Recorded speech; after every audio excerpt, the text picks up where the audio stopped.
What's up, everybody? This is Podcast at Live with your co-host D Rock, and I got Hydra over here. Hydromatic 1700. Get it pop. That's what's up. So, this podcast is intended for a mature audience. We'll be discussing our opinions on topics of our choice, and we'll be going straight in. So, to our audience that is out there and who's listening, we were keeping up with the TV series Yellowstone. And they're currently, I believe, in season 5. And I'm not sure if the season's finished or they're going to continue making episodes. But we decided to take a pause and just go in a different direction for the moment until that's completed. We'll get back with you guys on that. You got anything to say before we start this thing off, there, Hydro? Um, Real quick, we might have another guest join us later. Martian might hop in with us. Just want to let everybody know. So if we get a brief pause, he's just joining in. And real quick, I just want to say it's just off topic because we're going to discuss this when it happens. It was announced today that Javante Tank Davis is fighting Ryan Garcia April 22nd. I've been waiting on this fight for a long, long time. I don't know about D Rock, but I'm so into this fight. I'm so intrigued. Can't wait for it to Hmm. happen. When it happens, we're going to podcast about it. We might even try to do a live stream on the fight night. We don't know yet, but we'll get the details on that and give it to y'all as soon as we find out. But we're definitely going to discuss this fight when it's over. All right. That's for sure. We got something going on big over here. My man Hydra is definitely into the fighting world. Is that mixed martial arts, I believe? No, it's boxing.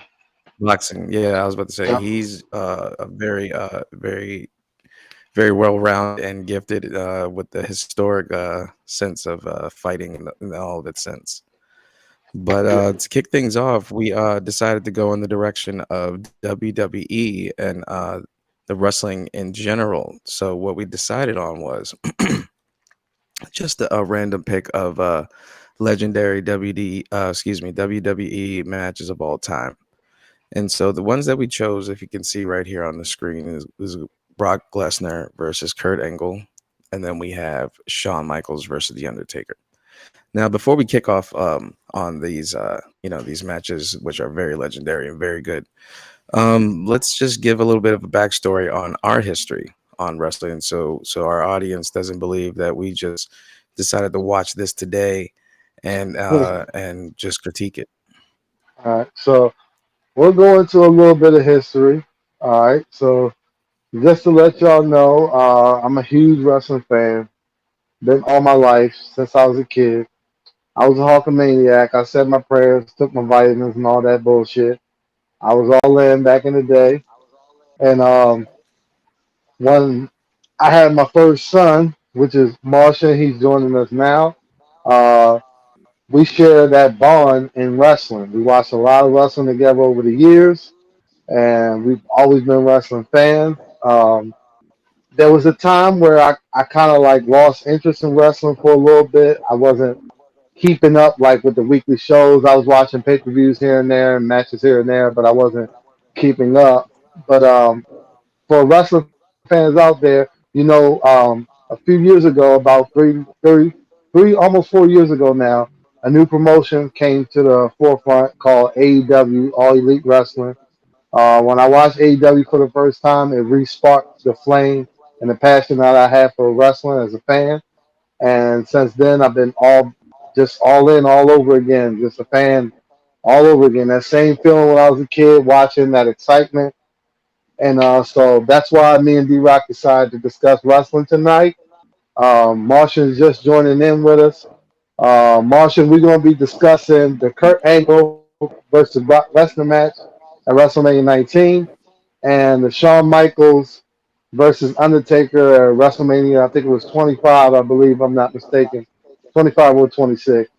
But that's the two matches we're going to be discussing. We watched those two matches recently. I've watched them, I can't tell you how many times. D Rock, I'm going to kick it over to you. Let me tell you what you think about wrestling. Um, Before I get into my my little backstory about wrestling, Want to introduce KTG over there and just let him get introduce himself. Oh man, it's just Martian here to talk wrestling. I heard we talking wrestling, so I had to be here. Definitely, definitely. So my little backstory on wrestling is that to the people that are watching this podcast or whoever, me and Hydro are best friends for a long time, and so we used to, if I'm not mistaken, I used to watch wrestling. Uh, I think it was like every Saturday it used to come on. I used to Yeah, it watch it was at my house, Saturdays. and I never had cable though. And so when Hydro used to say, "Hey, you can come watch it over at my house," he exposed me to a whole nother side of most of the wrestling that I didn't get a chance to see, and that's when it became um, a straight bond right there because we started just watching match after match, federation after federation, and so on and so forth. And that's just what it was. I took a long break off of wrestling myself, and when we decided to do this podcast, this really kind of just sparked it up again. But what's your background knowledge there, Mr. Martian, on wrestling yourself? Since I was a kid, like since I could remember, I've been watching wrestling, and for Hmm. me, I never stopped. Like even when it was like bad, honestly, even if it wasn't that good, I was watching every week. Like I don't know, wrestling. I Right, love wrestling since I was a kid. I just couldn't stop watching. So I was just consuming right. wrestling all day, every day. Just look up old matches on YouTube, watching the new matches every week, every pay per view, like Hmm. always. Oh, hell yeah. So we're gonna kick it off with Kurt Angle versus Brock Lesnar. So we're talking about this is on board with like I don't know, Muhammad Ali, Frazier, Tyson Yeah, versus like Holyfield. Like this was the yeah. biggest of the biggest, It was the that kind of most match. elite that you can get. Yeah. So like the crowd was into it, man. That they were on their feet mostly the entire time. Um, Yeah. and it definitely did not disappoint. So before we start critiquing it, give your thoughts on the battle itself. All right. For me, it was at that time when this match took place. Brock Lesnar was fresh into the WWE. This was his first WrestleMania. He was the fastest rising star in WWE, WWF history. At that time, he was the youngest world champion at 25 until Randy Orton broke that record, like maybe I think later that year or the next year. But he was the youngest WWE champion at that time. He was one of the most decorated like amateur wrestlers. Like he was a NCAA champion. He was all state champion. He was high school champion. He was just a decorated wrestler. He could have did anything. He could have, as we see later in his career, he went to UFC, conquered that, was the UFC champion. He was just a freak kind of special athlete. And on the other hand, you Hmm. have Kurt Angle, who was an Olympic gold medalist. As he always says, he won an Olympic gold medal with a broken freaking neck. Like Hmm. just a pure athlete. You know, there's few wrestlers that take to wrestling that weren't wrestling fans that got into the industry and take to wrestling. Nobody has done it to me, in my personal opinion, in my eyes, better than Kurt Angle did. From somebody that was never a fan of professional wrestling or WWE or anything like that, he was never a fan of it. He just won the Olympics. He was the hottest star at the time. He was like Michael Phelps at the time in the mid to late 90s. He was like the Michael Phelps around that time. He was just everywhere, celebrated as an Olympic champion. WWE took interest in him. They offered him a boatload of money. He came on, he learned the sport in less than a year, had his first match in less than a year, and he was a champion in less than a year. He was just a freak of nature, man, and just one of the greatest all time performers of all time in wrestling. So them two going head to head at WrestleMania, Going into the match, I knew it was going to be crazy. I knew it was going to be special. I knew it was going to be entertaining because both of those Hmm. guys are super stiff. Everything they do, they're going to make it believable. It's going to seem believable. It's going to feel believable. And I knew it was going to be a crazy ride. I knew it was. I knew. I was one of the most anticipated, hyped up matches that I ever felt as a wrestling fan going into that match. To me, it's like Hmm. arguably one of the best matches ever at WrestleMania. You can make that argument. Some people say it is. Some people believe it is. And I wouldn't want to argue them down too much. The match was crazy. The match was crazy. But Hmm. before we start critiquing, I'll let Marshall say a little bit about the match and what he saw, how he saw it. Because at the time he was a kid. So for him, he saw it from a different eye than how I saw it. So I'll let him talk a little bit about it. Yeah, I seen it from like I didn't even see it when it first happened. Like it was a few years later. I was like 7, and I would watch wrestling all the time. And you was just like, "Hey, I got to show you this match," and I was like, "All right." And I already like Brock Lesnar because like I'm a kid. He looks like a superhero or something. Like I always like Brock Yeah. Lesnar. Like if I'm playing a game and I make a creative player, he looks like Brock Lesnar. Like just maxed out all the stats. He's gigantic. So I was already interested, and I love Kurt Angle, and I was like, okay, I'll watch this match, whatever. But then I was like, bro, this is like crazy. This Brock jumping off the top rope. Like I remember seeing that as a kid, and I was like, bro, this don't look real. Like he should not be able to jump that high, Yeah. like off of these ropes. Like he's too big for all that. But yeah, that Yeah. always caught my Yeah. interest. Like that was like when I was like, oh yeah, like I love this. Like I love wrestling. Like it's just like, and I've watched that match countless times since I seen it for the first time. Right. So would we say that Kurt Angle's like Tom Brady of WWF? You can make that argument. You can make that Yeah, argument. Kurt Angle was a special. He I was a mean, he special had a talent. long run he was. and he gave it everything. He's still wrestling, isn't he? Nah, he Nah, stopped. not he stopped. He had his last No, match not again. about Yeah, he did that one. yeah. He had that one off about I think it was like what was that 3 years ago or That was four like years ago. 2018. So that 2018, sounds about like right. Yeah, 2018. like about Yeah. 2018. He had his last match at WrestleMania. But I mean, Mhm. just an incredible athlete. Just a guy that was just he was just so talented, man. Kurt Angle was a Yeah, special talent. He was a special talent. Brock Lesnar was to me, I just think maybe the most freak athlete I've ever seen in my life.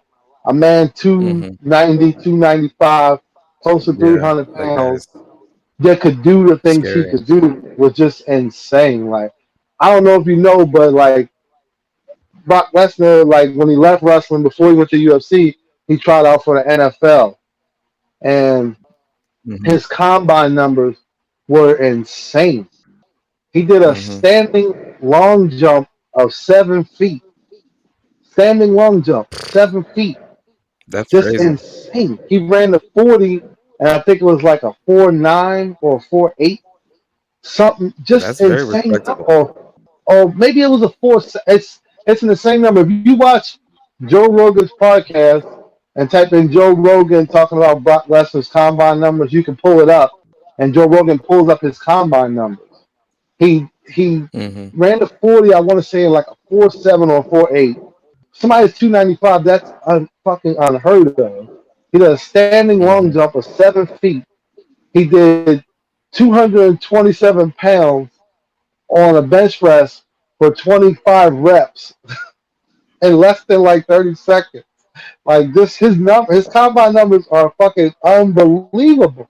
Like it's for a Mhm. man that size, the things he could do, like him doing the shooting star press is just insane for a man that That size to was climb the top rope I don't and do that. It's just but to he's even just a have freak that athlete, mindset, he thought but he right? was To even like when have you're that in that moment when mindset, you're in that moment and you know, it just feels right, you know, most right, dudes get up there and they get shaky. They get scared as fuck. And you can tell when right, they're up there and they're nervous because they're up there for like a long time, like really like thinking about it and shit like that. right. And then but Brock just took it the passion and just said, "Fuck it." I'm just he went up there And fucking did it. The crazy thing is that in that match, he doesn't land it clean in that match. But the crazy thing is that it wasn't far fetched. Like a lot of people that maybe don't know thought, oh, that's far fetched. He shouldn't have tried that. But that was his finishing move when he was in Ohio Valley Wrestling, which is like a Lower tier. yeah, like a what the fuck they call it? Like a lower talent thing for WWE where they send talent to like hone their skills and like come up with a character. So like when he was in, it's like what NXT is to WWE now, but back then it was Like a Ohio G Valley League. Wrestling. Yeah, he was there. Him, John Cena, Shelton Benjamin, Batista, Randy Orton, they were all there at the same time. And him and Shelton Benjamin were tag team partners, and that was his finishing move. Shelton Benjamin would hit you with the T-bone, and then Brock Lesnar would come off the top rope with a shooting star press, which is insane for a 295-pound man to be doing that. It's fucking bananas. It's like almost Yeah, unbelievable. I If you agree. never seen him land it clean, you still would not believe that he can do it. But he was No, doing I that never thought. on a nightly basis. He was doing that as his finishing move. Like he's just a freak Wow. of an athlete. He's just a freak of an athlete. There'll never What be do you think, another Brock Marshall? Lesnar. I feel the same way about that move. For me, I didn't even know about OVW when I first seen this match. So when I was watching and I seen like Brock Lesnar like getting on the top rope, I was like, bro, what are you doing? Like, you're a big man, like you the muscle, like do a power bomb or something, like like. And then he just does a shooting star press, and I was like blown away because I was like, this nigga should not be able to do this move. This is something like Rey Mysterio and like little guys like this dude. Yeah, yeah. Like It just luchadors didn't. do that shit, Yeah, it man. did not look like it did not look right at all. And like as a kid, when I watched wrestling, I would always try to put myself in like if I'm watching that match, I'm like, I wonder how Kurt Angle is. So I'm like, if I'm on the ground and I see Brock Lesnar flipping in the air towards me, like Right. Holy yeah, shit. like that's gotta be a Yeah, crazy that's just feeling. Like whoa. that's Yeah, just scary to think about. Like he just should not be Yeah. able to do the things that he does. it is Yeah. pretty. So the beginning of the match, um, they do the whole size thing, which they size them up, each other. Yeah, And that them standing there face to face, crowd roaring, like your blood's just pumping, like your heart's pumping, like you just yeah. everyone's just geared for this. And some people would critique it and say that it started off slow, but to me it started off as two thinkers. You know what I'm saying? Because this is for it all. And so Yeah, these dudes, when they're thinking, going through and stuff like that, that people don't understand that that is a strategic part of this particular thing. You know what I'm saying? This wrestling type. It's most people think that definitely. it's all bogus and shit. No, no, it's like it's an angle. They're trying to figure each other out. And so I legitimately enjoyed that part of it. You know what I'm saying? Yeah, Because them trying to battle each other out just on regular shit was good. But right. when they started kicking shit off, I felt like Kurt was taking advantage. I believe in the beginning, was it Yeah, Kurt? yeah. It was Yeah, Kurt. he took over for a minute before Brock did his thing. What you think about the start there, I think Marshall? I think the start, like you were saying, for people that don't know, like I'm a wrestling fan to the heart, so I know wrestling. The outcome of the match is scripted. Okay, we know this. Mhm. We know they know who's gonna win. But for all the naysayers and the people that wrestling's fake and all those kind of people, I challenge you to let a 300-pound man jump 10 feet into the air onto your chest. I don't care if he told you 3 months in advance he's going to do it. You're going to feel that shit. I don't give a fuck. A 300-pound man the size of Brock Lesnar with muscles Yeah. on top of muscles. I don't give a fuck if he told you 2 years in advance that, hey, on this moment, I'm going to jump on your chest. You're going to feel that shit. So, that being said, like, for them both to have that amateur wrestling background pedigree, to be, NCAA champions, high school champions, state champions, Olympic gold medalists. These dudes can flat out wrestle. So them having that stare down the way they did, to me, it was epic to see because when you have star power or when you have fans captivated in your hand, like Michael Jackson used to do back in the day. Like when he hit the stage, he just boom, he stand, put his arm flat down by his side like a soldier, and tilt the brim of his hat, and people go fucking ape shit for like 45 minutes Yeah. before he even does any fucking thing. Before he says a word, he just Yeah. stands there, tilts his hat, and motherfuckers go crazy. That's how you know you Hmm. have something special. Same Star thing with power, that man. match. Same thing with that match. People knew how good both of these guys were, how competitive they really are at heart. So seeing them standing there face to face, like you were saying at the slow pace, just staring each other down, talk mouthing off to each other a little bit before the match got going. To me, that this match needed that. It needed that anticipation Hmm. because that's what draws you in. Because you like in your mind as a fan, you could try to guess like, okay, well this guy is like has the momentum of like fans and popularity going, so he might win. But you need that anticipation of, oh shit, what the fuck is going to happen now? You need that, and Hmm. they played that perfectly. Like I don't think the match started slow. I think it started just the way it needed to show like, Right. I hey, believe so. these guys can do flips, high jumps, and clotheslines and all that. But let's show these people and remind them that these are two really gifted athletes that have great amateur careers as wrestlers. Hmm. So them, grappling and rolling around the mat and wrestling, I think this match needed that. So people can be reminded, like, you're not dealing with just, a quote unquote wrestler. These are real fucking athletes that can Hmm. really go and really fuck you up if they wanted to. So to me, the Hmm. start of the match was perfect to me. So what you think about it, Word. Marshall?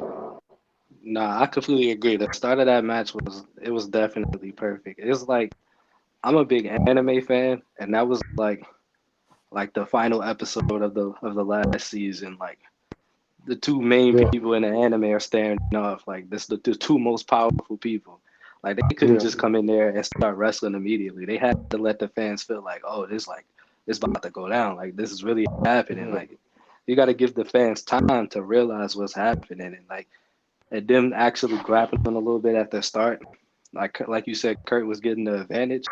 It made me feel like Hmm. whoa, he might beat Brock Lesnar. Like it was showing like because Brock Lesnar was like Superman basically. Like to me when I was a yeah. kid, At I was that like this time, guy, Hmm. yeah, he's untouchable. Like nobody can beat this man. Like he's just. yeah, And then Kurt Angle was Hmm. like kind of exposing him just a little bit, like showing cracks in the armor. Right. Like Right. Right. Right. maybe Kurt Angle was about to beat him. Like he's showing that he might can beat him. Hmm. So it was just like it needed to build up slow to kind of show that Kurt. Because yeah. if it just started off fast and Brock just washed through him, we wouldn't even be talking about this match. Like we're talking about this match Right, because Right. of the way they started off. Like they let it right, build. They let the Hmm. crowd feel that moment. Like right.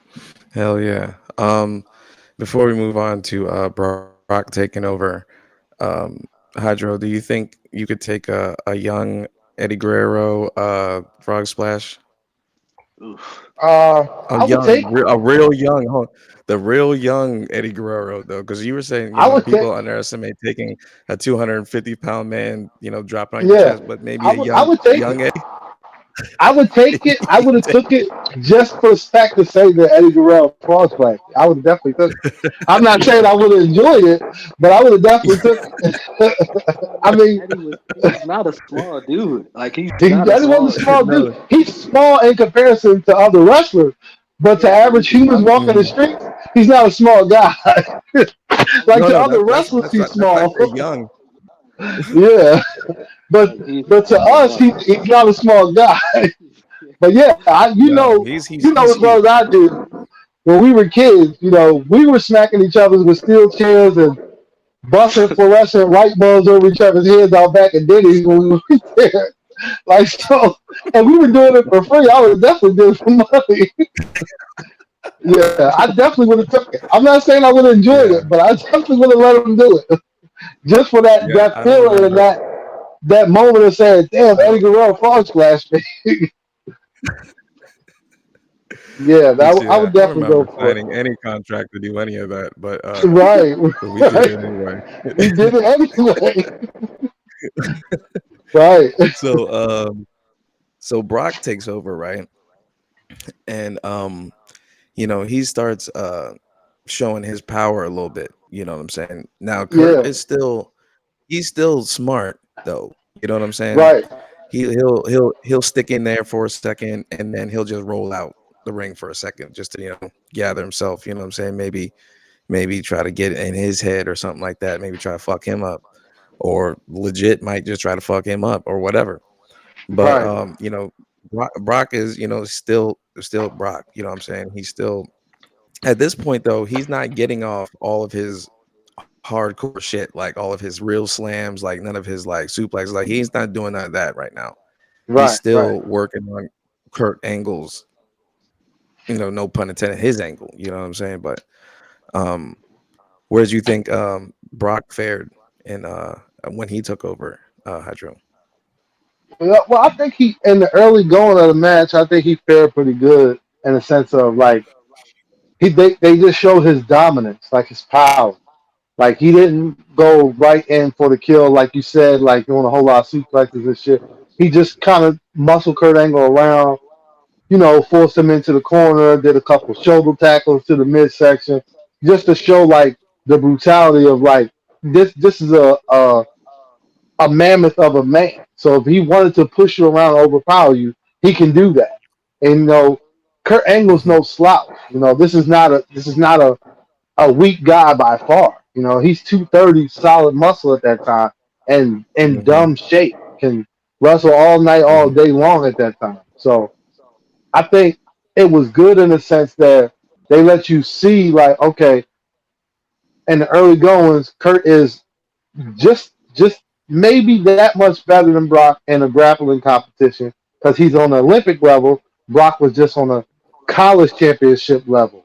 You know, he's a two-time NCAA Hmm. champion, but he never went to the Olympics. So by Kurt going to the Olympics, they showed you like, okay, Kurt can grapple with the best of them. Even if Brock at that size, Kurt can outsmart them, ankle pick them, roll them around, take advantage of them. But then they show you that, Hmm. okay, he can do that, but this is how powerful Brock is. He can just push this guy around at will whenever he wants to, slap him, chop him, throw him around the ring if he wants to, because he's that powerful. I thought that was great, you Hmm. know. But one of the things I wanted to touch on in the early going, when Kurt was, starting to slow pace, take control of the match, is one of my all-time favorite things in wrestling, and I know Marshall's gonna enjoy this Hmm. too, is he was working Hmm. to take ribs.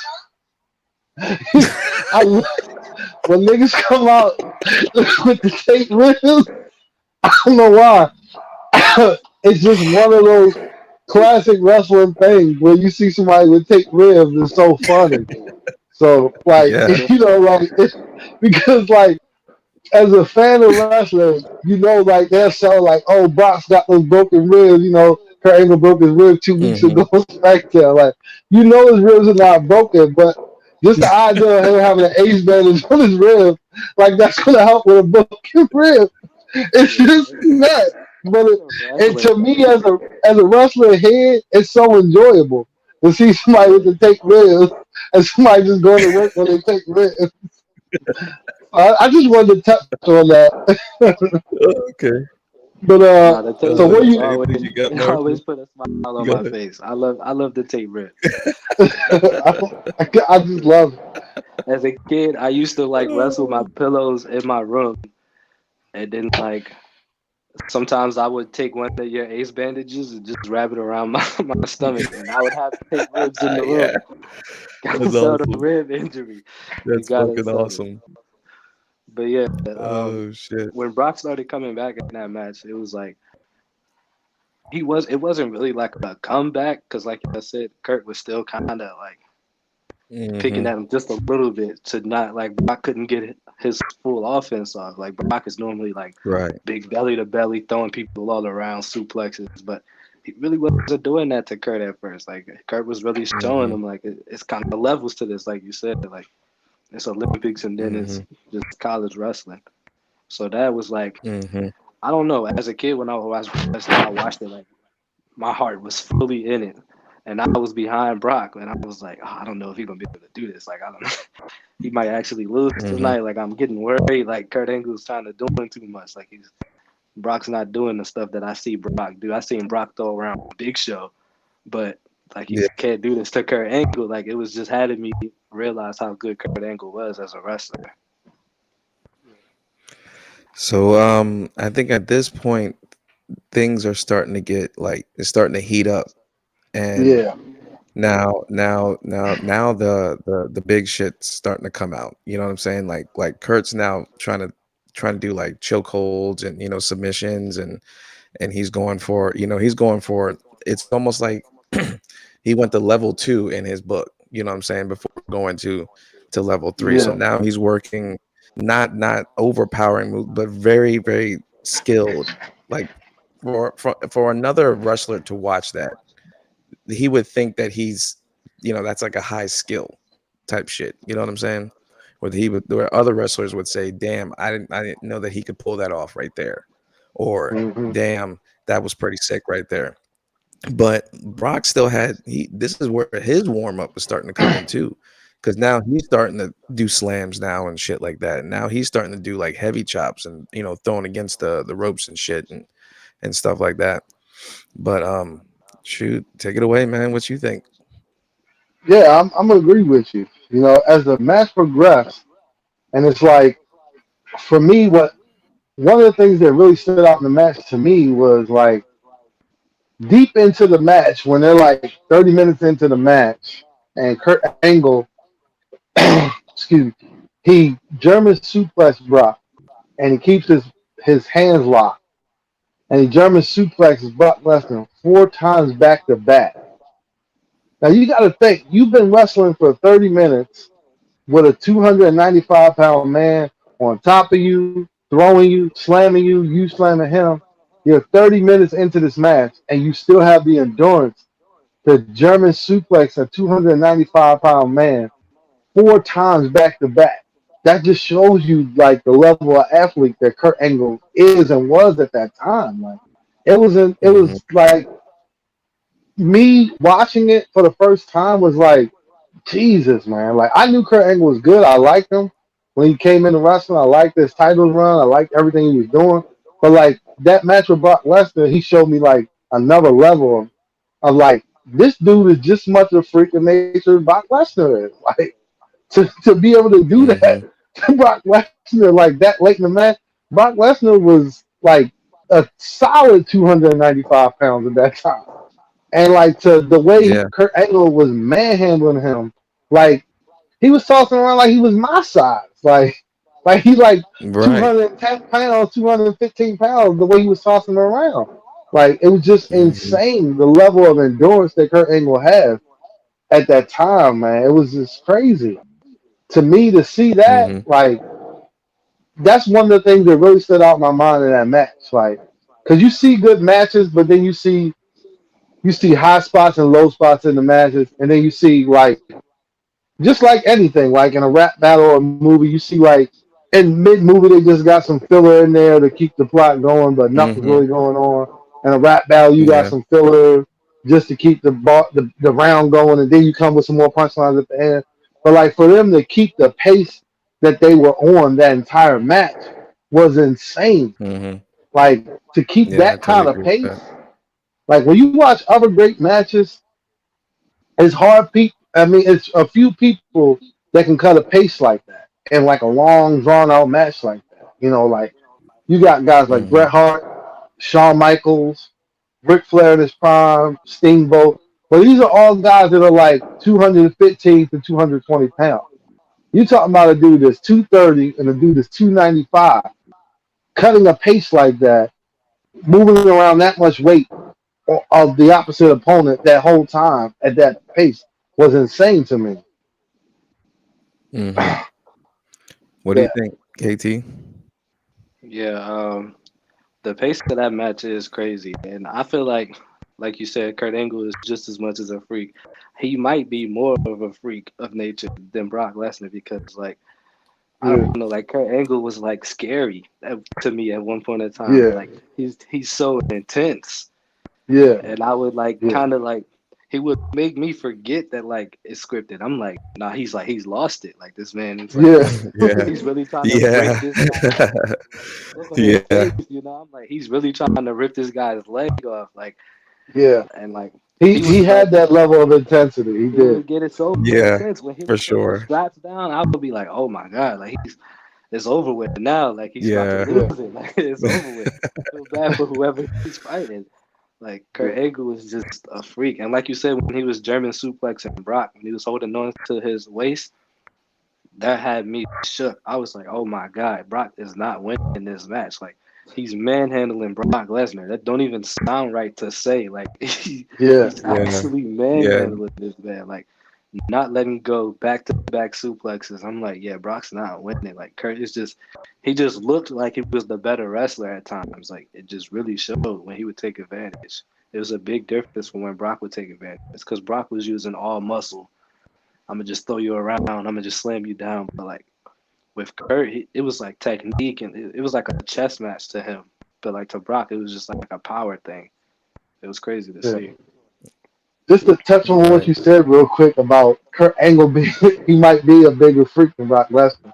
Because when you think about it, if you see a guy like Brock Lesnar, 295 pounds, built like a fucking tank, muscles just on top of muscles, you would look at him like, holy shit, this is a freaking nature. I don't want no parts of this guy. But if you look at Kurt Hmm. Angle, he's 230, he's in good shape, but he doesn't look as intimidating. Yeah, But then when you Yeah. see a guy like Kurt Angle, who's just like inhumanly strong for his size Yeah. and stature, he's only 6 foot tall. He's my height. I was just about to ask you how tall he was. Yeah, he's only 6 foot. And then the way he would toss around not just Brock Lesnar, but like people like Big Show, Kane, Undertaker. That's what I'm saying. He might be a bigger freak than Brock Lesnar. I think like, he is. I That's seen Kurt crazy. I Angle never even angle knew that. slam I didn't know Mark that. Henry. That man angle slammed Mark Henry. I was like, nah, he's different. Like he's just different. yeah, Mark Henry is a massive Yeah. person. He angle slammed Big Show. I seen Big Show in person, like on the same level as him. And he was like high fiving the kids at this like Nickelodeon event. And when his hand came to my hand, I was like, Jesus Christ! It's like it's not a human. Like I was looking yeah, up to the sky Hmm. to see his face, and to think that Kurt Angle picked him up on his shoulders, turned him around, and slammed him on his back. It's just like it don't seem possible, like at all. This yeah. man should And not don't. be that strong. Yeah, Kurt That Angle's is a freak. crazy. Kurt Angle's a freak. All right. So at this point, it's getting to the climax of the match, and I think Yeah, now two things I just wanted to say first, for the people that might be watching this. I wasn't really pulling for Kurt Angles per se because I I was watching a good match. I just don't want people to think that I was just strictly going for just Kurt Angle. I was going for both of them, but right. so also, and like I said, I was saying at the beginning, you guys have more of a vast knowledge. I've watched this match maybe like once or twice, but I think at this point he has got the ankle lock in at least once. Yeah, Like Kurt Angle's got it at least once towards the end of this yeah, match, and yeah, if I'm not mistaken, he got it like 3 times possibly in this yeah. match. I think didn't he? The He second time, kept the knocking third him out. time he got it, I thought the match was over. The first time I saw the match, I Hmm. absolutely 100% was like, oh shit, Kurt's gonna keep the title. It's a wrap. When he dropped on Brock Lesnar and locked his legs on Brock Lesnar's leg, I was like, it's fucking over. He's not getting to the rope. It's Yeah. over. Brock Lesnar finna tap out. Kurt Angle's gonna keep the title. Then once again, just to show you how much of a freak Brock Lesnar is, you got to think. Even though he knows it's going to happen, Brock Lesnar still has to have the endurance and the strength to drag a 230-pound man that's flat dead weight on his back. He can't help him at all with Hmm. pushing or anything because he's not standing up, so he can't walk him to the ropes to grab the rope. He had to get in a push-up position and just move his arms and drag Kurt Angle's 230-pound body to the rope to get the rope break. That's fucking insane on one leg. So that's In just one leg. Yeah, all I was just upper about to say just body one leg. strength. That's all upper body strength. Yeah. Dragging a 230-pound man that's flat on his back with his legs wrapped around your leg. Like, that's Yeah, insane. I don't think they create any kind of training for that. And no sense and no You sense of can't. anything in this You world. can't. I don't think in It's just anything in this either world you that they got it train or for you that. don't. It's either you got it or you don't. Yeah. And it's just that's why Hmm. to me I think Brock Lesnar and Kurt Angle took the WWE by storm the way they did. Because even though they weren't like giant wrestling fans and didn't live, breathe, and die by wrestling and didn't want to be a wrestler since they were little kids and trained and inspired to be professional wrestlers their whole life, when they came in, it just the average wrestler could not do the things they could do. And I think that's why they were so over and fans took to them so much because the things they could do were just unbelievable and not every wrestler could do it. Every wrestler could, like people like The Rock, he could entertain you from a standpoint of like, this guy is so witty, he's so funny, he's so sarcastic, he's so entertaining, he just has abundance of charisma, but he can't do the freakish athletic things that Brock Lesnar and Kurt Angle can do. That's why I think both of them stood out so much in the short careers that they had in WWE because they were just so unbelievable with the things they could do. Hmm. And how'd you feel, Marshall? Yeah, that last ankle lock that y'all was talking about when he was like on the ankle, I was like, oh, it's over. Like Hmm. my guy lost. I'm preparing to be like disappointed. Like, oh man, Brock lost, so he Yeah, gonna tap out I thought it was a because wrap too. it's such a built up history of when Kurt Angle lays down on that ankle lock. Like that's it. That's the end of the That's match. it. Like You don't come you back don't from get there. Yeah. out. Like You don't he's come You back got the from laying there. out. straps off. Yeah, like Straps Yeah, off most you Kurt got Angle, the pull his yeah, ankle. most humans cannot crawl with a yeah. grown man on their leg. So it's just like once First you Yeah. of all, the snap down, straps were down, so that's one no. If the straps come down, you know it's a wrap. The yeah, I'm straps were instantly down.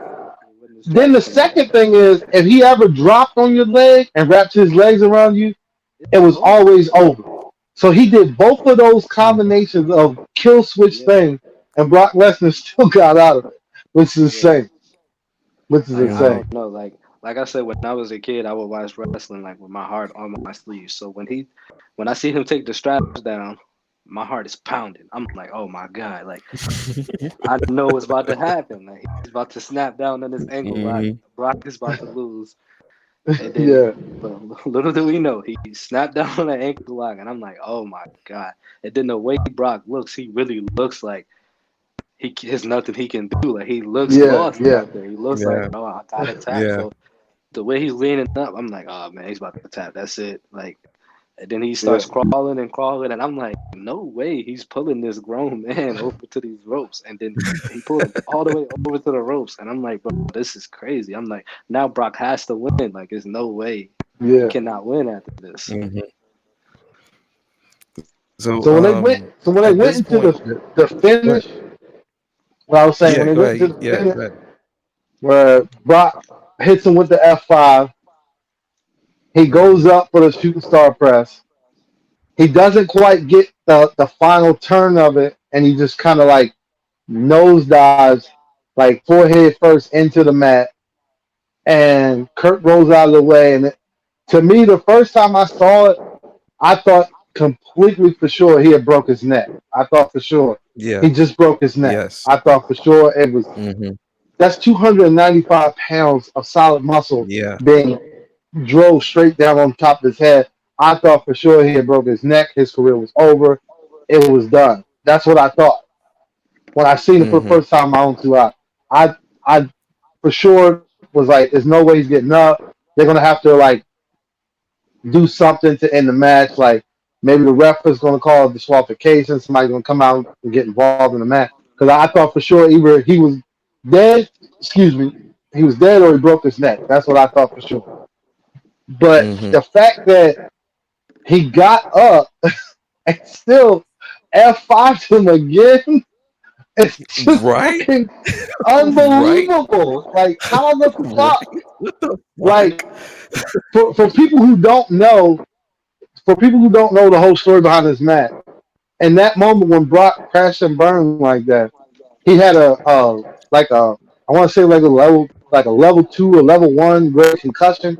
Something was like a bad concussion. He was concussed. Yeah, For him for to sure. still be able to stand up of his own free will on his own 2 feet, not only just stand up and walk, but for him to stand up, lift a 230-pound man up on his shoulders, hoist him, and then spin him and throw him down to the mat.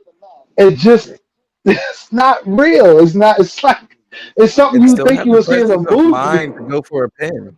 To go Still had for the a presence pin, of mind to go for a It's pin. it's So it's that's three crazy. things. He had to get up and walk. He had to pick up a man, and then he had to still have the presence of mind to go for a to pin. pin him after he's Yeah. concussed. It's just He crazy to doesn't know me. where he was. As a kid, my It's mind was crazy. blown. And then when I found out he had a concussion, I was like, "That's crazy." And then a few years later, I got a concussion, and I didn't stand back up until I left the hospital. I Right. Wow. got sucked in and I got wheelchaired out. And I didn't stand up until I stood up to get into the car. And then I didn't stand up again until I woke up the next day. Like it just shows how crazy like this man is like an alien. Like it just does not make Yeah, sense. that was crazy. Like Like if when you I ever can, didn't even know yeah, where I was at, I didn't know what was happening. I thought I was dreaming. Like I didn't know yeah, anything. And yeah. for him to get a concussion and instantly be like, "Oh, I gotta finish the match," that's crazy for him to know.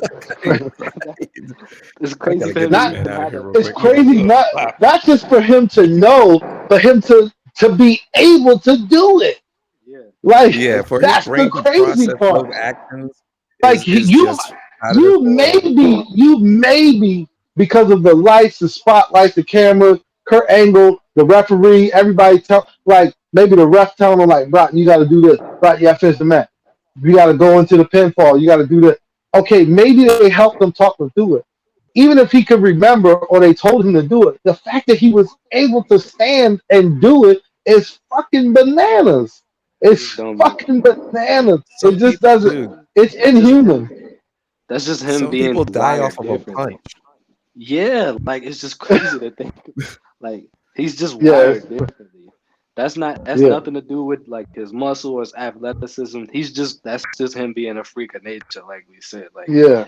there's nothing you can do to Yeah. Yeah, train your brain to prepare to be yeah, there rattled. For is. a concussion, And then then you just say, No, I'm concussed, but I'm going to get up, put a yeah, 235 pound on my shoulders, spin yeah, him off my shoulders into the air, slam him and slam myself, then pin him.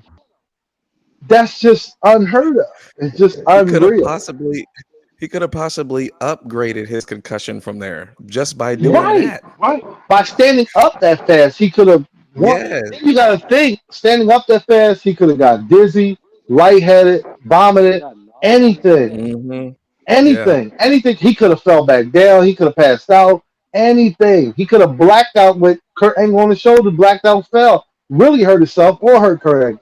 But the Yeah, it's fact just crazy. Hmm. that he was able to do that is just insane, man. It's insane on so many levels. It's insane on so many levels. Unbelievable.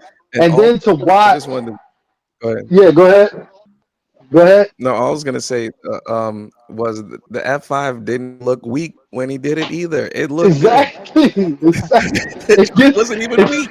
It was good. It's sad that I wouldn't It was take an good. F5 from a concussed Brock Lesnar. Like that's how you know like, he's just wired differently. Like like, I don't no, understand. I don't even want you concussed to put your Oh, hands on me. Yeah, Like, like it's still dangerous. no, It's still get correct. get your hands off of me. Yeah, But definitely. Haji, you got a concussion. I don't care. Get off of me. I don't give I a shit. don't trust this guy. This man Yo, needs to be that was paralyzed to crazy, put man. hands on me. I still wouldn't trust him Oh, then. Yo, he that's might break out of the crazy, shit. bro. Right? He might just will himself to get the fuck up, beat the shit out of me. Bro, that's crazy, bro. That's crazy on so many levels. Yeah. Then Yeah, seeing it like I never even thought about that. like later seeing it on a documentary on the WWE Network on the Ruthless Aggression era documentary, then seeing the aftermath of that when he goes backstage and they're trying to put a neck brace on him and get him on the stretcher. He's grunting and yelling and doesn't want to get on the stretcher. He gets off the stretcher. He's got the plastic, What's the you know, fight the neck for? brace thing, the neck brace thing they put on you in the ambulance car if they think you got a broken neck and put the Yeah, little yeah, plastic brace yeah, with the strap. He rips it off with one hand, rips it off his neck, throws it, throws a TV monitor, and then says, "Get the fuck off me," and proceeds to walk himself to the fucking ambulance. What kind of fucking monster is this fucking guy? You, I don't. if you haven't seen it, bro, you gotta go and watch the documentary of that, like of that match. Him, the aftermath of him going backstage It's and crazy. being fucked up. Him backstage throwing up, almost passing out, and not wanting to get on the stretcher, just wanting to walk on his own accord. Like, get yeah. the fuck off of me! I'm walking Like the bro, fuck out of here. I don't know if y'all remember, but That's the just weird. WrestleMania ramp alone was so long for him to walk Was all so the way long back to to that walk ramp back on his Yeah, own, with a bro. concussion. yeah. Like I don't get it. It makes me feel some type of way because, like I said, I had a concussion and I was on the floor until the ambulance showed up, and then they lifted me up. I didn't even stand up and get in the stretcher. They picked me up and put me on the stretcher and rolled me Yeah, into the back. And I'm like, thank, like I can't do this on my own. Like I actually need y'all. They're doing a great job. yeah, Like I need y'all. And for yeah. him to be like, no, I'm good. I do it myself. Like, no, it don't make sense. It does not It make don't. sense at all. Yeah. It don't make no kind of sense. Don't make no kind of sense. The But fact that shout he was out to able to Brock Lesnar, walk dude. out, Not that's just so crazy, bro. That he walked for him himself. to survive Right, it Yeah, all, like from to that height period. coming down on his Because head. right, lots of guys smaller than him, they break their necks all the time doing this right. shit. And You know what then I'm the saying? fact, They break their not only backs all the time doing this shit. this is the craziest part about it. This is the craziest part about it. That happened in WrestleMania. 2 weeks later, this motherfucker was wrestling on SmackDown. 2 weeks. 2 weeks. Like, okay, like Marshall was saying, he had a concussion before. I was taking him back and forth to the doctors for like concussion protocol for like 2 months after Yeah. his concussion before they And I would was even in clear rehab him. for like another 2, 3 months. Before they would even clear him to participate in gym class when he was in high school. They was like, Yeah, no, he can't participate in gym class. His equilibrium is still off. He You're can't out. do that. He can't do anything active. This guy was back on TV 2 weeks later, fucking wrestling. 2 weeks later, it's just insane. and it's not like Just He in is a gym class monster. He's a or freak. like playing sports or anything. For the most part, we were walking around the basketball court. So I wasn't allowed to walk around the basketball court for a certain amount of time. But this man was wrestling Damn, a this couple nigga of weeks. sidelined indefinitely. yeah, Like it that was nigga like was not human. it's Yeah, just Brock is not human. What he he's this out here nigga was wrestling. DMP. Yeah, he's wrestling. When I was in the hospital and they was doing the test, I couldn't touch my own nose because I was so like off balance. Crazy. But he's Yeah, wrestling. Like he's 2 weeks wrestling a later. whole match. Like it's just I don't understand it. It does not make any sense to me. Damn. That So man is just Yeah, not Brock him. ends up winning that one, and what we excuse me, we can all agree was very made this list of legendary for sure of all yeah, time. And Hydro said in his personal opinion, he said that might have been the greatest WrestleMania of all time. He said, or yeah. Might have best been to match. me one of the greatest WrestleMania matches of all time, for sure. I can't Mhm. pinpoint for certain that it was the greatest, but if another wrestling fan was like, what's the greatest match of all time at WrestleMania, and someone said Brock Lesnar versus Kurt Angle, I wouldn't have much of an argument to dispute it. I would. Now, Mhm. there's some matches I think might have been better, just from not so much of the pace that they cut and the wrestling ability that they had, but just from the raw entertainment of like jumping off shit, flips, moonsaults, Mm-hmm. high flying, high spots, blood. Mm-hmm. All I might say this match may be better, but I can't make too much of an argument that that's not the best match of all time. But a lot of people think it is. A lot of people Mm-hmm. say Brock and Kurt at WrestleMania 19 best match of all time. A lot of people think that. A lot of people think that. Mm-hmm. And I'm not All one to right. argue So with it because the match is fine. But no, from what I saw, it was I was glued from the beginning to the end, yeah, literally, just and I watching literally it, stood just still watching it to to watch the review whole it entire was fire to me. You know, we talked thing. about what Mm-hmm. we're gonna do on the show tonight, and I was like, we're gonna watch these two matches, review them. Just watching it again, I've seen it now for the umpteenth time. It was still that entertaining. It doesn't lose its value. This match happened It in does like not disappoint. 2002, 2002, 2003, 20 years ago, Mm-hmm. and still holds the same 20 years kind of ago. entertainment value as it just Yeah, happened that's 2 weeks ago. crazy. Yeah, Yeah, I felt that way. I felt like it was like because last year. some wrestling matches don't stand the test of time. There's matches that I like Mm-hmm. when I was a kid that I watch them now and I'm like, nah, this ain't where it's at.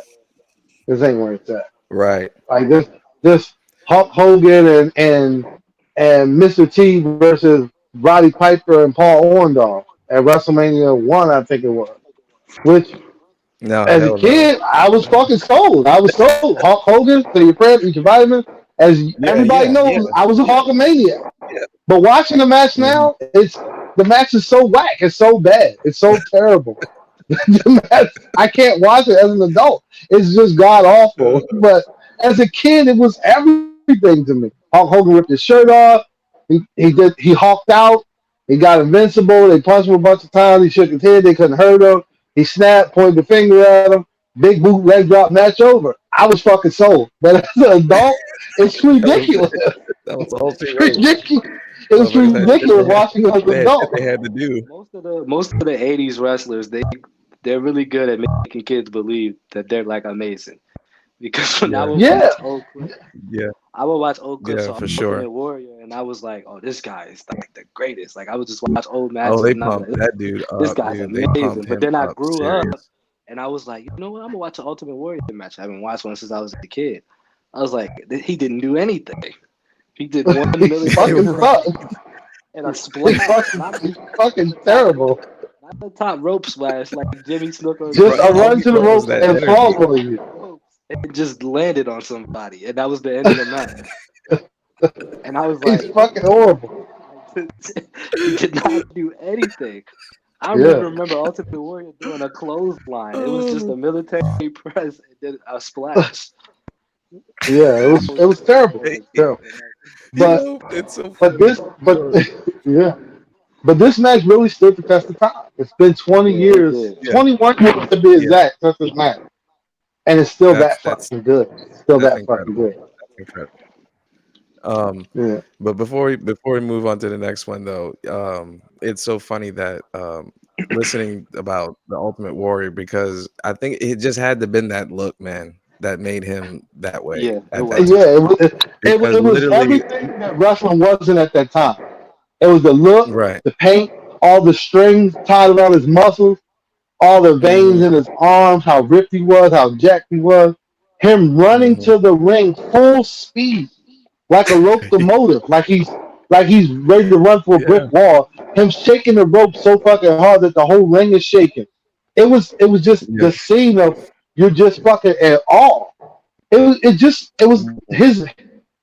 I always tell people because I was once again I was sold on the Ultimate Warrior bit too. I bought Me too. into it. I did. I bought I all. was sold. I pushed I all my sold. chips into that shit. But it I was was like good on that. I was it's like, like yeah, hell yeah, bring that shit on. when I talk to people like Martian, like you, who grew up with wrestling in their lives, who've been wrestling fans, and we discuss wrestling. I always say to people, Ultimate Warrior was the greatest magician that never did magic Yeah, because he for made you sure. believe in the unbelievable. He made you believe that he this fucking invincible, unstoppable force of nature, but he did nothing. but he made you believe that doing absolutely nothing. Nothing that he Oh did my was saying god. like, "Oh, this dude is so badass." But he made you believe that somehow. That's why I say he's the greatest magician that never did magic because he made you Mm. believe just by running full speed, shaking a rope for 5 to 10 minutes, going fucking ape shit. He made you believe that, oh, it's not motherfucker on the planet. You can shoot this motherfucker with a 12 gauge shotgun. You're not stopping him because he runs full speed and he shakes the ropes. he fooled everybody, He but lost half his but he energy was running good down at the it. road to the ring, dude. Oh my god. Yeah, but But he was good at it, man. He had me sold. He had me sold. I ain't gonna he's lie. so yeah, I ain't he gonna had lie. me straight up. But He had we're me. gonna move on to the next one here of was I Oh, forget, is real quick. this is the WrestleMania.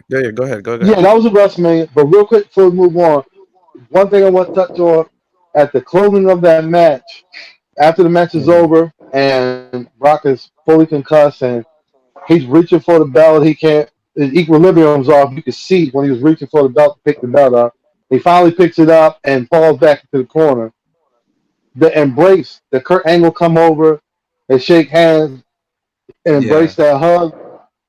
Hmm. That moment to me is one of the most special moments in wrestling history and WWE Hmm. WrestleMania history. Period. That moment of embrace from two collegiate wrestlers giving that kind of respect to each other after putting on a show like that and risking what Brock Lesnar risked, and for them to have that kind of respect, to me, that moment was everything in that match. That's what Hmm. made that match what it was. Because that moment when they embraced, the crowd went more apeshit than they was already going for Brock to win the title. Hmm. And that moment when they embraced. Yeah. I just wanted to say that real quick. Absolutely. Yeah. Yeah, hell yeah. And they get just like you said, that embrace is Yeah. some that was for the fans. You know what I'm saying? Yeah. So we got this WrestleMania right here with Shawn Michaels and the Undertaker, who Undertaker. at this point is Yeah. 17 or Yeah. Let's so at this let's get to this one. WrestleMania. Yeah, I know, dude. This one had me glued to my seat the whole time too. So Yeah. we got, Yeah. you know what I'm saying, two old school gunslingers over here. Like these dudes Yeah. have Yeah. been through all, literally, they've been through every bit of hell that wrestling could give you through the Yeah. Seen ups, it the all, been downs, through it all. the I don't think Wes Murder Vince son heard the McMahon, mother. no Vince McMahon, WCW Yeah. versus WWF. Like they've been through that whole Yeah. entire thing for like all their lives, basically. And so the crowd, you know, they know who they get, what you're getting when you get with both of these guys. You get Shawn Michaels, who is, to me, since you know, it's funny that we brought up the Ultimate Warrior. Shawn Michaels brings that kind of energy to the crowd and to the ring. He When does. he gets like Hmm. when he gets hyped up, like he'll be like, holy shit, like I can't believe this that dude's like 5'11", 6 foot or something like that. Yeah. But They list him as 6'3", but I'm not buying the Shawn Michaels. no, maybe his hair was taller. That was the only thing when he had that the when he mullet had back the in the day, bun. maybe that made. Yeah, that's when they did his height and they Yeah. just left it like that. Yeah. But But they always list Shawn Michaels as 6'2", 6'3", 230, 240. I'm not buying it. I'm not buying. yeah, he's got small man syndrome. He made them put that shit on the paper. Yeah. But Undertaker, you know, if you've never watched wrestling, I don't know if you've never watched wrestling, you have heard of the Undertaker at You some know who point in the time. Even if Undertaker is. you Yeah. never Everybody ever knows on the Halloween Undertaker. for Christ's sake, you'll run into the Undertaker. Yeah. But Yeah. so their career and their attribute, everything basically speaks for itself. You know what I'm saying? So Yeah. that's what makes to be even to have this in a lineup as a main event is one of the best things that they could have ever done. So you got the you got the Kid and Undertaker up in the ring, and one it's like short guy versus tall guys. I guess like entertainment versus the dark side kind of thing, and Yeah. that one had a pretty smooth start too, if I may say. What do you think, Yeah. guys? All right. So just leading up to the match is everybody knows Shawn Michaels' nickname in WWE is Mr. WrestleMania. And just leading Mm-hmm. up to the match, at the time, Undertaker was 16-0, putting his streak on the line, going up against Shawn Mm-hmm. Michaels.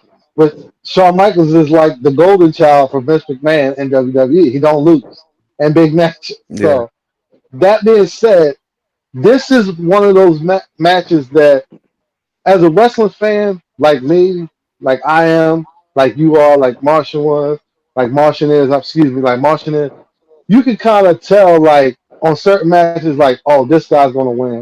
You might know that going into the Mm-hmm. match, but you know, oh, it's two good wrestlers, so you know you're going to get an entertaining, good match. But you can always, like, pick a winner. And this one particular match, I could pick a winner. Even in all my Right. wrestling knowledge, I'm like, I can't pick a winner because Undertaker undefeated WrestleMania. He don't lose at WrestleMania. But Shawn Michaels is Mr. Big Match, Mr. WrestleMania. He don't lose big matches. He don't lose at WrestleMania either Mm-hmm. too much. And at that time, Shawn Michaels had just came back off a back injury, and he was like smoke. He was like just white hot at that time. Like he was on Mm-hmm. fire at that time. He had just went through the three-match trilogy with Triple H, where he won the world title from Triple H. He beat Ric Flair the year before WrestleMania, retired Ric Flair. Like he was just on fire at that time. His career just went to another level. So going into that match, I didn't know who was going to win this. I knew it was going to be a damn good match because you got arguably two of the greatest of all time. If you ask a lot of wrestlers, like if you watch a lot of interviews with professional wrestlers, when they say who's the GOAT, they always say Ric Flair is the greatest wrestler ever lived. Shawn Michaels is the best performer ever lived. Or they say Undertaker is just a constant. He's always been there, solid across the board, most liked, respected guy in professional wrestling. You never hear another professional wrestler say a bad thing about the Undertaker. Never. Never happened. So going into this match, Mm-hmm. I didn't know who the fuck was going to win. I knew it was going to be a good match. I was rooting for Undertaker. I can tell you with Mm-hmm. absolute certainty I was rooting for Undertaker because I didn't want the Mm-hmm. streak to be broken. I was rooting for Undertaker, Right. but I Right. didn't know who Right. was going to win this match. I didn't know who was going to Right. win this match. All right. Fast What forward do to you the think? match. Match was fucking crazy. Go The ahead, match Marsha. was awesome. For this match, this match is special to me because this is like my era. So I feel like this is like my Yeah, child. Like I feel proud of this. That like I got to live through this. Like I was a kid and I was like, oh, this is gonna be crazy. But for some reason, this Mm-hmm. like they wrestled before multiple times. Like they always would wrestle back in the day. But this felt so different. Like this, it felt so more like it felt so important. And it wasn't even a belt on the line. It was just yeah, like Mm-hmm. it Yeah. just Yeah. felt That's it cool. felt like That's yeah. the crazy. most important match of It WrestleMania, did. and It it did. just felt like the main event. It wasn't even the main event, but it felt like Mm-hmm. it had to be. And like I It had remember that Mm-hmm. main watching, event feel. yeah, and I remember For watching sure. I leading mean, up to it, and I'm no like, doubt. oh my, like the same way you felt, where it's like I don't know who's gonna win this. Like I have no clue Mm-hmm. who is gonna win this match. And then when the match started, and they kind of just like looking at each other, like I was getting goosebumps just seeing Shawn Michaels and Undertaker in the ring. But it's not like Yeah, back then. It's like they've been through it. They know what to Mm-hmm. do now. Like they know they can get out of the deep ends of the water. Somebody try to drag them to it. So it's like who's gonna be their better guy? And like that match, I was glued the whole entire match. Like I could not look away from the screen for nothing. Like this is one of my Mm-hmm. favorite yeah. WrestleMania matches. So I love this One of match. mine too. This is Yeah. why I picked. This is why I picked this match. Yeah. This match was special. This match was special. From start to finish, it was special. So, if I'm not mistaken, I think Shawn Michaels is the one who starts, who takes over first, right? If I'm not mistaken, does he the one that takes Yeah, control at yeah, first? Yeah, yeah. It because he starts brings a working lot on of the thing. speed. He brings a lot of Hmm. speed to that first opening, like a lot of the Yeah, ropes, like a lot of yeah. He was into hitting the the corner ropes, stuff, doing a lot, moving top. around, chopping Mm-hmm. Undertaker. Undertaker couldn't get his hands on him. He was trying to grab Mm-hmm. him to maintain him. Couldn't get his mitts on him. Shawn Michaels was elusive, outworking him, out hustling him. It was just typical Mm-hmm. Shawn Michaels. Just typical Shawn Michaels. Shawn Michaels Yeah, being that Shawn he Michaels. Just always doing brings what he that. do. Yeah, he always brings Yeah, that energy. And like I said, I don't think Undertaker got, he got a couple, maybe a clothesline or two in or something like that, or maybe a couple slaps and or whatever, but he didn't, he didn't really take, full control that much in the beginning stages. But if you're watching wrestling, there's a battle, you know what I'm saying? So it's about Mhm. picking that one tipping point within that little stretch of time where one's taking over. So I mean, what do you think about the beginning of that match? I thought it Or from started off the way it needed to start off because at that time both of them were still great performers, but both of them were like just leaving out of their prime. I wouldn't say they were Mhm, over the hill because they gave a match was incredible, and then they came back next year mhm, WrestleMania, and maybe that match was better. So I'm not gonna say they were mhm. over the hill, but they were both leading out of their prime. So they didn't want to Right. rush into things and like get it going right away and like do a whole lot of unnecessary movement. But they were moving Mhm, enough to keep you entertained. So I think it started just the way it needed to start. That's what I think. What you think, Marsh? mhm, Yeah, I feel like it definitely started off the way it needed to start it. Um, I don't know. I was rooting for Undertaker so heavy, so I've never been so against Shawn Michaels like in my life. But like I was rooting for Undertaker because I always, as a kid, would root for the guy who didn't look like he should be the guy, and Shawn Michaels did. He had the mhm. look. Like I was always rooting for the guy who just Yeah, looked weirder, like basically, and Undertaker looked yeah, weird. He was a yeah. dead man. So I was just like, Like and then Shawn, soon the match started, and Shawn Michaels is doing his thing, typical Shawn Michaels. He's like going in, showing the speed, like you said. So like, I was a little bit like, oh man, Shawn Michaels. I know he's going to win. You know, it's gonna look like Undertaker Yeah. win. Shawn Michaels gonna do that kip up off the mat, make his big Yeah. comeback, super kick. Shawn Michaels gonna win. Like I was already planning out the match. Like, oh man, I Yeah, had me no too. clue it Me was too. gonna end up the way that it did. Like it was a great match.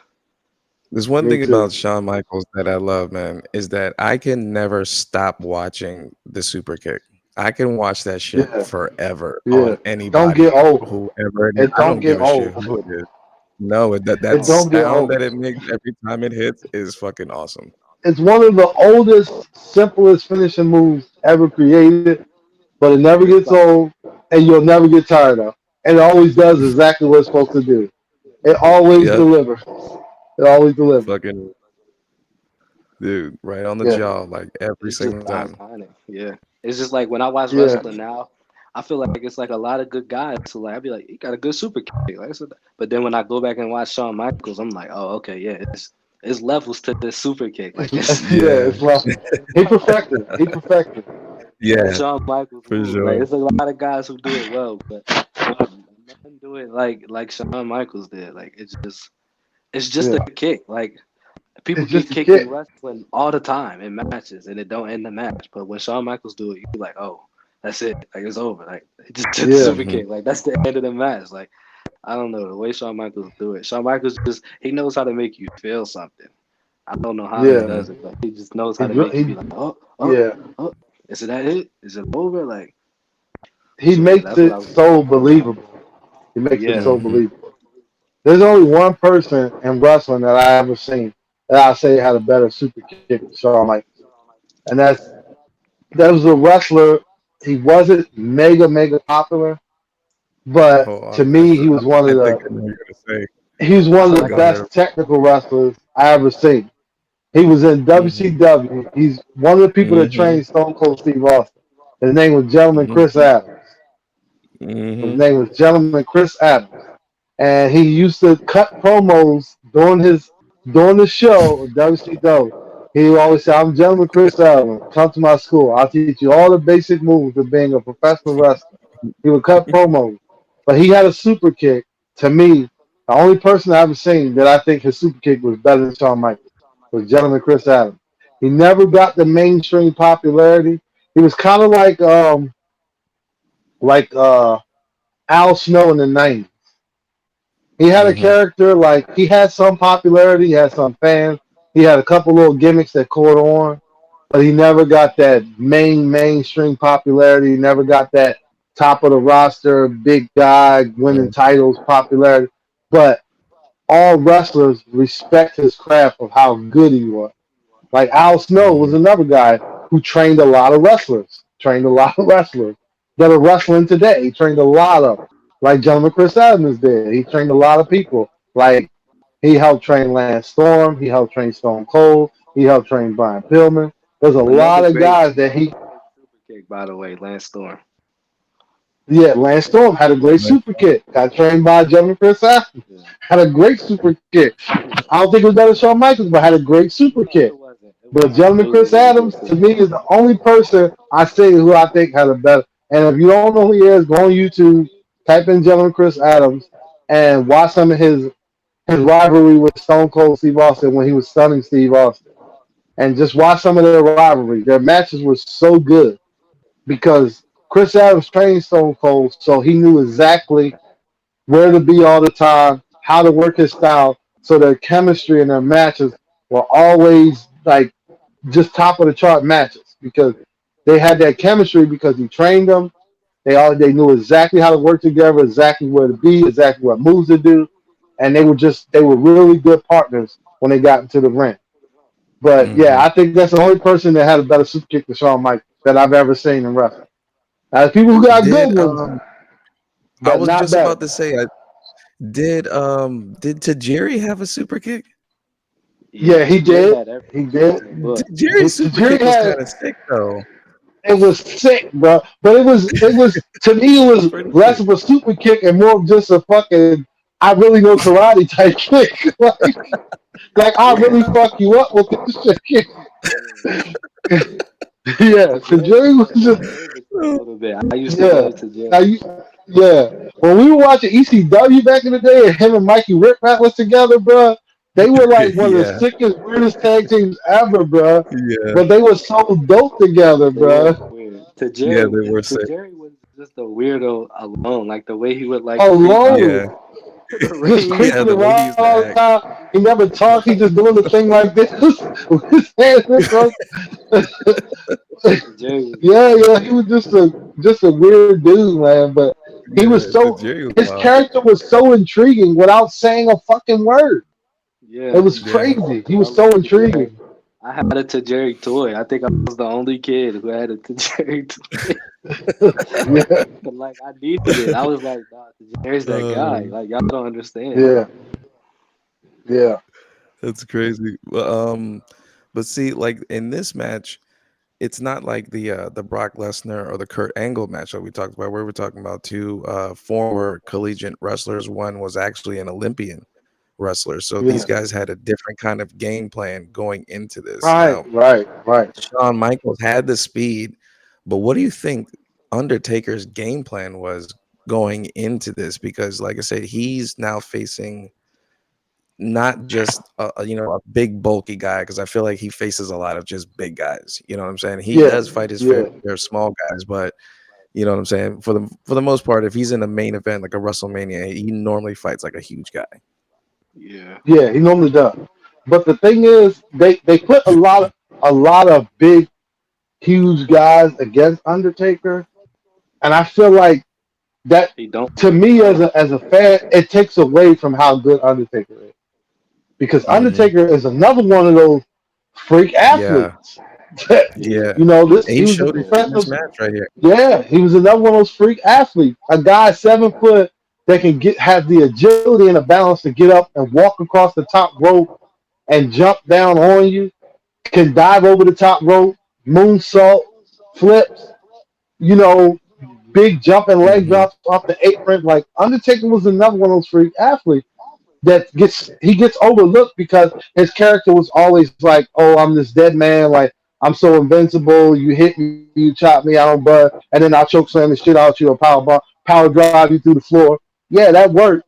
But when he wrestled, to me, I feel like when he wrestled smaller guys, he had better matches. Like his rivalry with Yeah. Bret Hart back in the day was Oh fucking yeah. insane. Like his rivalry with Bret Hart when they were rivaling back in the day, when he was the Undertaker, when he still wore the tie and the purple glove, Like they Mhm. had some crazy matches because it showed like, Mhm. oh, this big guy is really agile for a 7 foot guy. He can really move around and do some shit. But like, I get why they always put him against guys like Big Show and Kane and Eligate and Mhm. Big Boss Man and Mabel from Men on the Mission who came Viscera. Like, Mhm. I get why they put him against big guys so they can show like, oh, these big guys can't They hurt Undertaker. He's that powerful. I get why they was doing that, but I felt like he always worked better with smaller dudes. To me, I that's Yeah, just Mhm. how I felt. I feel the And they same just way. wanted to see a big guy beat Tombstone. That's the only reason why they Right, usually right, put him in there. Right? But right. what do you think his game plan was there, Martian, going into this one?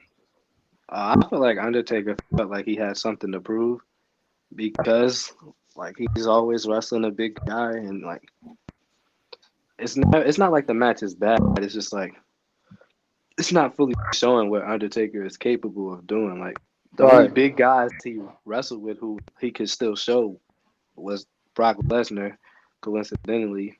Batista Yeah. and Triple H was like the only ones who let Undertaker still show that hey, I can go too. But this time I feel Mhm. like he really wanted to show everybody, not just Shawn Michaels, that like I'm good at this. Like I can do this. I can hang with you on the speed and the athleticism and the wrestling. Like I'm just as good as you. But some people kind of not really forget, but like when they think of in ring wrestlers, they don't think of like, oh, Undertaker was really good. They just think of him as Yeah, yeah, they this don't. larger than life character. Mhm. Like that's how Right, everybody right. thinks of Undertaker. But this match, he was like, he was showing that like, hey, I'm Yeah, I'm a good he can do wrestler. it. Like I can do this. Like I He can hang showed Mhm. with it. you. He definitely showed it. I feel like I Shout out totally to agree with his. what you Go said. ahead. I I was gonna say totally shout out agree with to what Marshall was saying.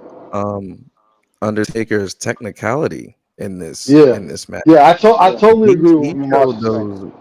those real moves, Right, the ones that you learn along the way. You know what I'm saying? right. Like yeah, those little Definitely. ones. You know what I'm saying? Those in between moves. Like he was doing all that.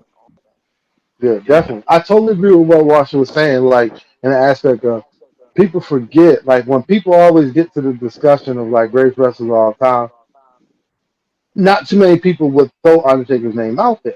Now, if somebody said his name, you wouldn't be like, "Oh no, that's crazy," because you'll be like, "Oh damn, yeah, I did forget about Undertaker. He is that nigga for real." But not too many Hmm. people would just jump out there with his name. They would say like Ric Flair, John Cena, Hulk Hogan, Hogan. Triple H, Yeah. Shawn Michaels, Bret Hart. These Mm. are just ideals that they would throw out spitballing, like I Randy do the same Orton, Chris thing. Jericho. But Yeah, I do the then Hmm. same you thing. think about it, you go, damn, Undertaker had a great match with Bret Hart, a great match with Triple H, a great match with Stone Cold, great matches with Shawn Michaels, great Yeah, match with Batista, great matches with Brock Lesnar. Then you say, damn, what's the common denominator in all these matches? It's the yeah, Undertaker. Motherfucker Hmm. is that good. But people just forget because, like Marshall was saying, he's his own entity. He's this larger than life character, this mythical creature that you just already just assume like, oh well, we don't need to discuss his greatness because he's the Undertaker. It's his Hmm. name speaks for itself. It says enough. He's the Undertaker. There's nothing else yeah. you I can do the say. Hmm. same thing. When somebody asks me like, Yeah. "Oh, who's your goat?" Pretty much got like the same answer all the time of who's my goat, and I never. It's not Right. Undertaker. But then when I start to I think mean, like, oh, like definitely. Undertaker How is many this. times? How Undeniable. many times have me and you, Marsha, had this conversation about greatest wrestler all the time? And I say, Yeah, you know, who I say, Triple H. I'm biased. I don't give a fuck, but I say Triple H. That's my nigga. And you say Randy Orton. However you feel at the moment, you might say Randy Orton. You might say Chris Jericho. You might say Shawn Michaels. You might say Ric Flair. I might say yeah. Triple H, Ric Flair. Most of the time is who I'm pretty much going to go Those are with. like your But two. then we'd be Mine like, is damn, always Randy Orton or we Chris forgot Jericho. about Taker though. And then we always sit back and go, damn, but we forgot about Taker. Like Taker been doing this for All Hmm. the people that we both name, Undertaker right has had a great match with. with him. He had Hmm. a great match with him, great matches, great feud. You're like, damn, he did this for 30 something years straight, Yeah, Hmm. consistently. consistently, without no time off, without no layoffs, no big injuries, like no years off at a time, like a lot of wrestlers Hmm. had, consistently for 30 plus years. He's, I mean, the who's list of names: Hogan, Yeah. Cena, When he Michaels, and when Jericho, he Triple H, Batista. He's beating them all. when The he who's fought who. You Batista, think about he that was list. way past it. Like he was in his 50s, wasn't he?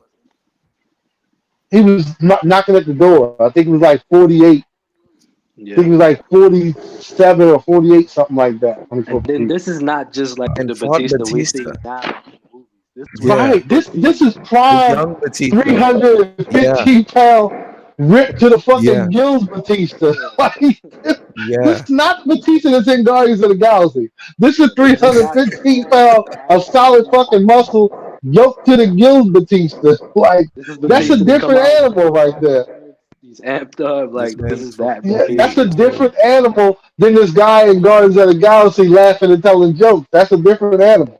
Like, yeah, hmm Cause it's talk a whole about nother ball intensity. game. Batista was intense. Was yeah, Yeah, Yeah. was intensity to the max. Yeah, but it's yeah. like we always forget about Taker. You know, I have Yeah. this conversation with a Mhm. lot of people, like with one of our homeboys, Danny Black. We have this conversation all the time. We start throwing out names. He says Steamboat. That's his guy. He likes Ricky Steamboat. Can't argue with him. Mhm. Can't argue with him. Steamboat was that good. Yeah. And then we'll get to talking, and it was like, but damn, what about the Undertaker? Yeah. Where does he fit in? Got to be in anybody's top five across the board. Undertaker's got to be it. It's got to be it. Mhm. Yeah. He's If he's in not in your mine. top five, you're not a wrestling fan. If he's not in your top five, Yeah, you're not a real wrestling fan. He's in You're mine yeah, just for sure. throwing out names just to be in the conversation. If he's not in your top five, you're not a yeah. real wrestling fan. There's no way you Right. can tell me you can name five better wrestlers than the Undertaker. Yeah. Five better careers than the Undertaker No, had. There's no way no, you on God's green earth you no, can tell me. Yeah. He's in my no. top five, That's like by default. right. Yeah, That's what I'm saying. There's no yeah. way you can tell me Even if five you better don't want him in the careers. top five, he's Yeah. there. Right, right. He's my guy Like, that's locked in the top five. like I ain't gonna lie, I be biased sometimes. Like I be biased to Triple H. Like, cause Yeah, I know. Me and you have realistically, went back and forth for a yeah. while. But I'm biased. No, Triple H is my guy. I'm biased. But realistically, I can't say that Triple H had a better career than the Undertaker. I can't say Yeah. that with a straight face. No, I can't. I Hmm. can say I like Triple H better, but I can't say Right. realistically with a straight face he had a better career than the Undertaker. I can't say it. I can't say it. I can just say I like him better, so that's my guy. I'm going with him. But I can't say he's better than the Undertaker. I can't say that with a straight face. I can't. Like Undertaker is just he's that constant. He's always there. And then you Yeah. think about all the people that he's feuded with, had matches with. Like there's people like John Cena who is that great, or Randy Orton, but they never beat Hulk Hogan in a feud. You know, Yeah. at his peak. Hmm. Undertaker beat Hulk Hogan in a feud at his peak, squashed him. You know Yeah. what I'm saying? Undertaker put Ultimate Warrior to bed in a coffin, killed him at his peak. Well, at his peak, when he was the hottest thing going, where every kid in the country was Right. painting their face and shaking fucking Killed bed him. rails and ropes everywhere. He killed Killed him, his put him in a ass. coffin, and buried him. Fucking Like, national Yeah. TV. Ultimate Warrior. you know what I'm saying? Like, you think about the people that he's beating that were top stars in the company. Undertaker put I'm him to pretty rest. sure Like, Undertaker. He killed. It was Big Boss Man. He like hung him. yeah, he, He he hung him. did. He did. He did. He hung him on On national national television. television. Right. And He like hung him. I remember watching old clips, and I was like, "Yeah, we don't do this like now. Like when I watch wrestling, my favorite wrestlers aren't doing Yeah. this. I don't know what this It was a is." different era back then. It was a different Yeah, era back different then. era. Nigga put Ultimate Warrior in a casket Yeah, and nailed it shut. but Yeah. like I can see And why how the back then, cameraman was in the casket, I don't know. like I can see why I don't know. so many kids Side don't by believe side in that wrestling. bitch. I can see Like why kids believe kids wrestling were is real. terrified of the Undertaker back then. Yeah. Like I can remember when he first came out in 1990. I can remember it like it was yesterday. I was 9 years old, and I can remember it like it was yesterday. Hmm. Like the horror on people's faces when he walked to the ring. and he had like the whole Chris coat with the tie, like a real Undertaker, the purple glove. He had like the paint Mhm. under his eye that he looked dead. He was like pale white, and he Mhm. didn't speak at all. He didn't say any words. He didn't say any Right. words like his first 2, 3 years in the company. He didn't say any words. Then when he did first start talking, all he would say is "rest in peace." That's it. That's all he would say. Mhm. For like the first 5 years he was in WWE, he didn't talk. The first 2 years, he didn't say a fucking word. Not even hi, bye, Who was nothing. his He didn't say a fucking manager? word. I Paul forget. Bearer. Um, Bear. Paul Paul Bearer Bearer. was, Yeah, yeah, yeah. yeah. He didn't talk for the first 2 years. That's what made him so terrifying. He never Mhm. spoke. And I remember him just walking out to the ring and fucking kids in the front row watching it on TV, kids crying and terrified, hiding their faces. I'm like, this dude is just, he's just a mythical character to Yeah. the Mhm. max. To the max. He's like almost like Bigfoot. It's like seeing Bigfoot in real life. Like, wow, that's the fucking Undertaker. Like, that's how you feel when you see this guy. Just Mhm. man, like Yeah. I'll never think in this lifetime Undertaker will get the credit that he deserves. I think people will acknowledge Right. and know that he's This is one of the why. greatest ever. This is why. And this is kind of like a little off topic from Taker, but this is why I feel like Randy Orton is the GOAT because he's like complete opposite. Like he's not a mythical creature. He feels real. But at a point in time when I was a kid, the way you seen Undertaker come out, when I would hear Randy Orton music hit, I'm like, oh my god, like who's gonna get it tonight? Like somebody, it's like he's gonna do something crazy. I have Because no he's a idea what Mhm. fucking this nut. man is capable of, and Yeah. I legit thought like he lost his mind because at first he was just like a douchebag. Like I look better than you. I'm getting women, but some like he just lost it one day. It just like started kicking people in the head. He kicked Vince McMahon Yeah, in the head, and I'm like, oh my god. He kicked Shane McMahon in the head. He pulled John Cena's dad from out the crowd into the ring and kicked him in the head. And I was like, yeah, I'm like 9 years old at the time. I'm like, this man needs to be stopped. And then Cena finally like got his chance. They were about to wrestle, main event of the pay per view. I'm like, oh yeah, Cena's getting off, and then Randy Orton just turns and looked at the ref. Open hand smacks the ref in the face. And that was like, why did he do that? And the ref rang the bell, disqualification, and Randy kept the title, and he just walked out. And I was like, he can't be stopped. Like this man he cannot be stopped. Like yeah, he terrified me at one point in time. He shaved his head bald for no yeah, reason. Like this man yeah. was He shaved insane. not just his head, everything. He shaved his Everything. face. He just had a Yeah, naked face with no with a hair on his bald head. face, no hair on his head, with a bald head, just fucking completely ripped. Not just swelled up, Mhm. massive guy, just ripped like somebody chiseled him out of fucking Yeah. stone. Just Yeah. muscles That motherfucker everywhere. was Not a big as fuck.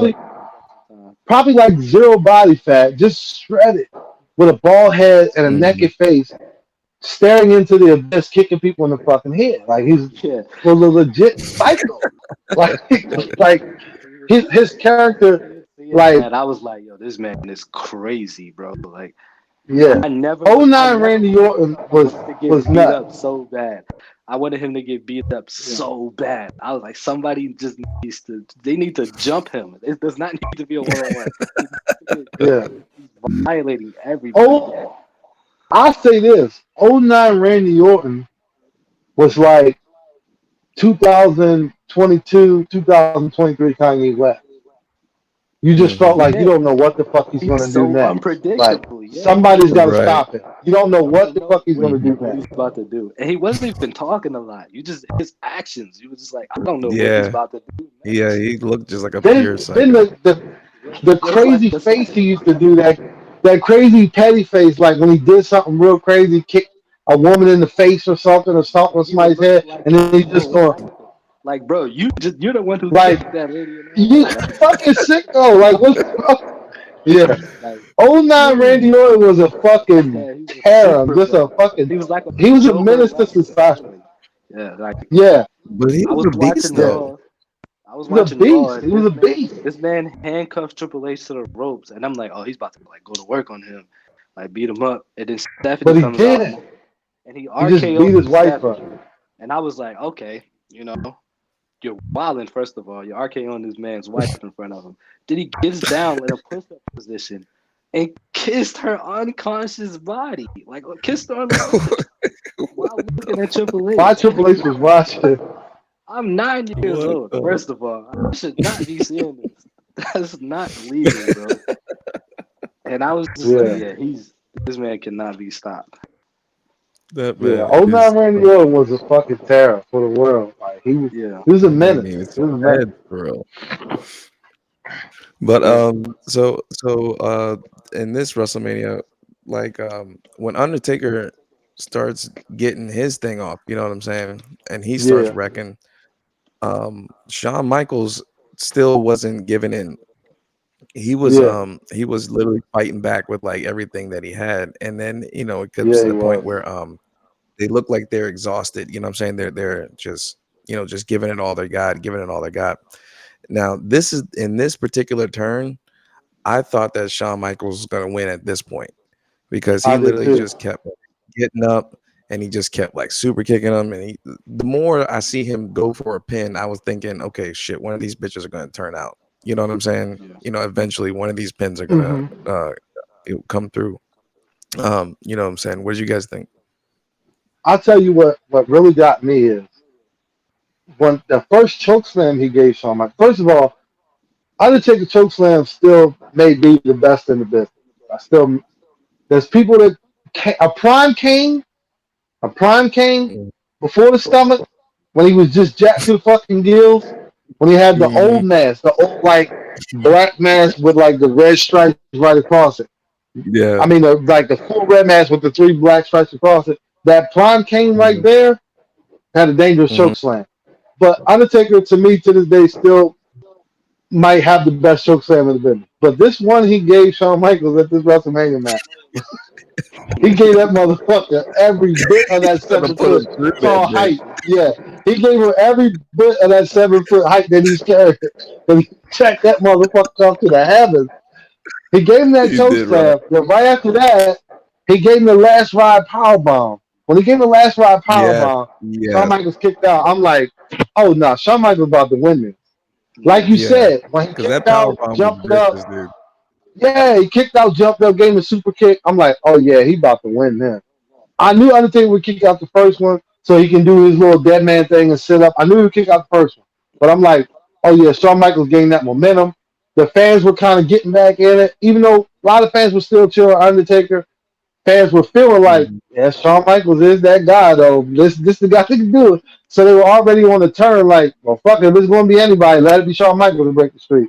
So the fans were like Mhm. getting into it and he was getting that momentum. I'm thinking, oh yeah, this is gonna be over now. He's gonna beat Taker. He's gonna beat him. Because when he Yeah, I kicked felt out like not the just the energy choke in the slam, but the crowd. choke slam and the last ride, I was like, yeah, he's Mhm. gonna beat Undertaker. This is it. Mhm. Yeah. So I definitely feel what you're saying. Like, even though Undertaker was taking control when Shawn Michaels, every time he did that little spark of something, I would feel like, okay, he's gonna get it back and he's gonna win the match. So I feel Mhm. you on that. What'd you think? All right, what Yeah, you think? I felt like Sean was about to win. He was just kind of slowly coming back, coming back, coming back. But that choke slam was like, that choke slam was that crazy. Like, I Yeah. don't know. I vividly remember being like, oh my god, like, because it's like, why did This he dude lift him might up get that hurt high? out this Like, bitch. yeah, like he lifted him up so high. Like, it felt like Undertaker was really kind of like, yo, you need to calm down. Like, he was sick of him. Like, he was tired of him. Like, he Right. was doing too much, and he really had to calm him down. So he landed that. Then he hit the last ride, which was like, I love the last ride, and I was like, oh, that's it. It's over. This Shawn Michaels kicked out, and Right. I was like, oh my god, all right, Shawn, he's gonna win. Like, he's gonna win. He's not just kicking out of this for no reason. Like, it was just wild to And see. some They were throwing the big moves at each other, and like they were kicking out. It was crazy. Yeah, some of those the pins when the towards the end when the ref was like doing those pins when Shawn Michaels was trying to pin dude, some of those bitches legit was close. Like I ain't even gonna Yeah, hold you. Them like shits hands was like away from that being in the ring, like close. hands so close to the mat. Yes. and he every just time it was like somehow. that, I was like, oh, that's it, and it would be one, two, and I'd Yep. be waiting on the three, and then it's not it, and I'd be like, damn, it felt like it was it every time. It would be one of them close finishes. I'd be like, oh my god, that's it. That's like I don't know. Yeah, that They shit. had me on the edge of my seat. Like the first like 10 minutes, I was watching and it was cool, but something happened and it just kicked up, and I was on the edge of my seat for the rest of the match. Like they had me glued. It was like I couldn't look away because it was a move out of nowhere. Like every other second, I felt like. Hold on. I think he's trying to jump back in or something. Yeah, he said he's trying to jump back in. But so you said you was going for the Undertaker in that one? Oh yeah, I was definitely going for Undertaker in that one. I loved Undertaker So what my whole life. so what was it? Was it just your personal pick? It didn't have nothing to do against Shawn Michaels? Um, I had like a love hate relationship with Shawn Michaels. Like I one feel the time, same way. like I one moment I'll totally be feel the like, same oh way. yeah, he's the greatest of all time. Then one moment I'll be like, I'm tired of this guy. Like I don't want him to have Hmm. this match. Like I don't want him to be here right now. You don't like it should be somebody else. So it's just like I kind of felt that way about Shawn Michaels, but I was rooting for Undertaker because at the time it was him, Jeff Hardy, and like CM Punk were like my favorites. Hmm. Like those were my guys. So anytime they would be wrestling somebody, I'm behind them like 100%. I'm like, oh yeah, Taker needs to win, or Jeff Hardy needs to win, CM Punk needs to win, and I would get Hmm. way too invested to the point where like I would be upset if they didn't win. So I was rooting for Taker like crazy. Yeah, my love hate relationship with Shawn Michaels is he he's he's too like a poppy to me. You know what I'm Yeah, saying? In no, a I sense. Now understand. I do love his DX days. Now that's what brings me back. I always think Yeah, about same, the X days. That's what makes me think about that Shawn Michaels. So that's why I'm like, okay, yeah, he's hard. You know what I'm saying? He's got his moves. You know what I'm saying? He's tight or whatever. But then afterwards, no, before I go further, Shawn Michaels can sell the shit out of a move sometimes. he That's can, why I fuck with him too.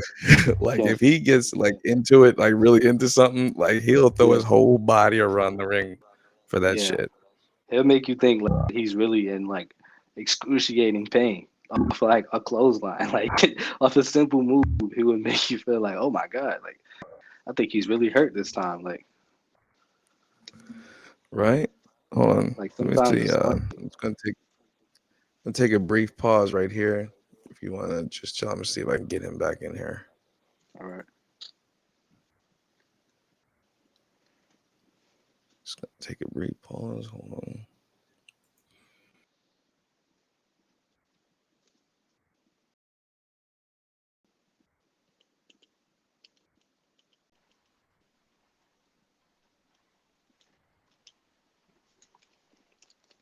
No, did he log out? Huh? I said, No, did I'm Dale here. log out? No, I'm here. Oh, okay. Yeah, I don't know what happened. Sorry for the No, technical it's okay. difficulties. I don't know what happened. Like I just got No, you logged all out. good. We were just Yeah. finishing up on the conversation about you know our feelings on Shawn Michaels. And KG, or excuse me, KTG was saying that it's like a love-hate relationship, and we was explaining that our opinions on that. And I was telling him that Shawn Michaels is like really, really poppy.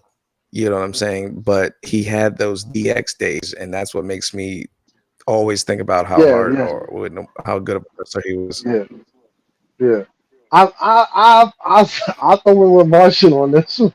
I feel the same way. I fucking I always have a special hatred in my heart for Shawn Michaels just because of the Montreal screw job when they screwed Bret Hart Oh yeah, out of his title in his yeah. hometown. Mm-hmm. I always hate him for that. Mm-hmm. But as a fan of professional wrestling and wrestling as a whole, like it's like Undertaker. You can't make that argument of a top five without Shawn Michaels. Like you can't. You just Right. fucking can't. You can't tell me there's a better in ring performer than Shawn Michaels. Like you could tell me somebody you think somebody wrestles better than him as far as like holds and moves, but you can't tell me somebody that's going to outperform him in a match. That's going to outshine him, have bigger high spots in the match where the crowd's going ape shit. You got everybody on their feet, got everybody at the seat, got your heart stopping. You can't tell me a better performer. You know, you can say, well, this guy from Bell to Bell, he does better moves. I like his move set. He can do this, he can do that. I like how he do this, but you can't tell me a better performer than Shawn Michaels in the ring. You I can't. feel like I got a really Mm. biased pick. It is way too soon to pick. So give my man's like five more years, 10 more years maybe, and then the pick would be like solidified. I feel like Oh man, I think I know who you gonna say. but a really biased pick, and I know it's biased, but yeah, MJF. yes, without a doubt, yes. I knew you was gonna say that, bro. I knew you was gonna say that. I knew you was gonna say I know it's super biased, and it's way too soon in his career. He's way too fresh. it. No, I knew you was gonna say that. I knew He you was just gonna say. won his But first world title. It's too soon. but I'll say this. I'll say this. I wouldn't say you way off the mark. Yeah, I would say you can see it in he. him. Uh, let me see. It's like that number one draft pick Yeah, in basketball or Hmm. football. yeah. You can see all the The potential in the prospect. world Yeah, of how good or how great this one individual could be. But he hasn't gotten there yet. But you can see it. You know, Hmm. oh, this dude could possibly be the greatest point guard of all times, or this dude could be possibly be the greatest quarterback of all time. You can see it. The potential is there. It's there. You can see it. But I definitely see where you're going with it. he has I like wouldn't say LeBron. it. He has LeBron level of expectations that he has. He does. That He people are does. putting on him already. The man is He like does. He 25 does. carrying a company He right now. does. He does.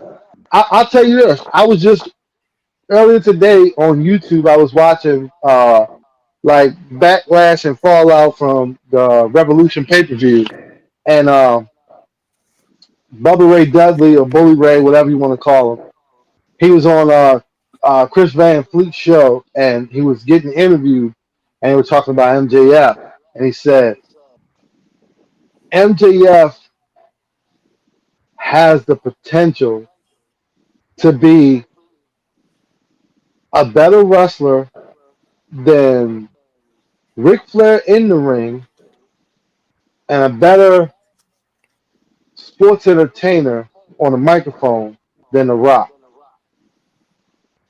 Yeah, he That's does. fucking insane. Hmm. That's fucking nuts.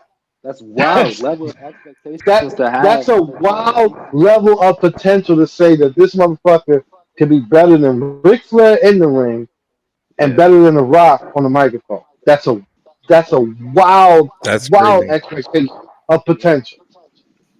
Like that's crazy. What's the dude's That's so finisher? crazy. The salt of the earth. It's an yeah. armbar, but it's called the salt of the earth. He's just he just he's If so you ever fucking got good. some time, He's so fucking good it makes me sick in my stomach how good he is. just look up like MJF most savage moments, and I guarantee you, every clip you would be like, "Did he really say that?" Because he does not care. He says things like He's nobody should say.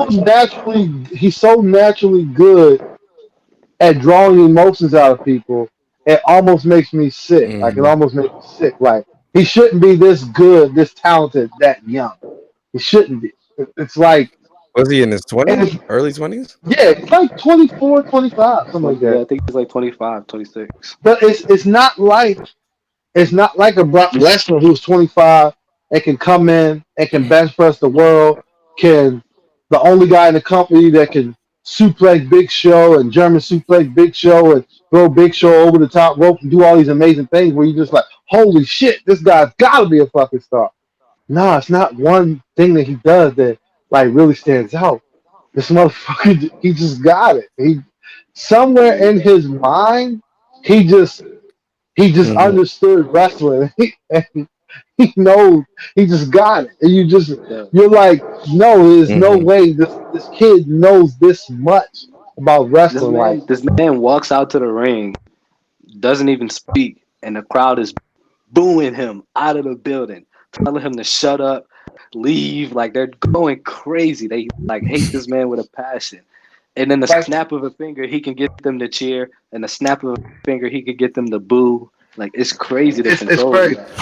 What? It's like Yeah, it's it's like What? crazy. it's like I for gotta example, see it's it. like okay, like it's like for example, like what we were just talking about Shawn Michaels. Like how Shawn Michaels was everybody's favorite wrestler back in the day. He's the heartbreak kid, Shawn Michaels. He's the star. Girls go crazy for him. Guys love him. He's the best ever. And then he did the thing to Bret Hart where they did the Montreal Screwjob thing. And they screwed Bret Hart. And instantly, overnight, half of the people in the world hate his fucking guts. People send him death threats. They want him dead.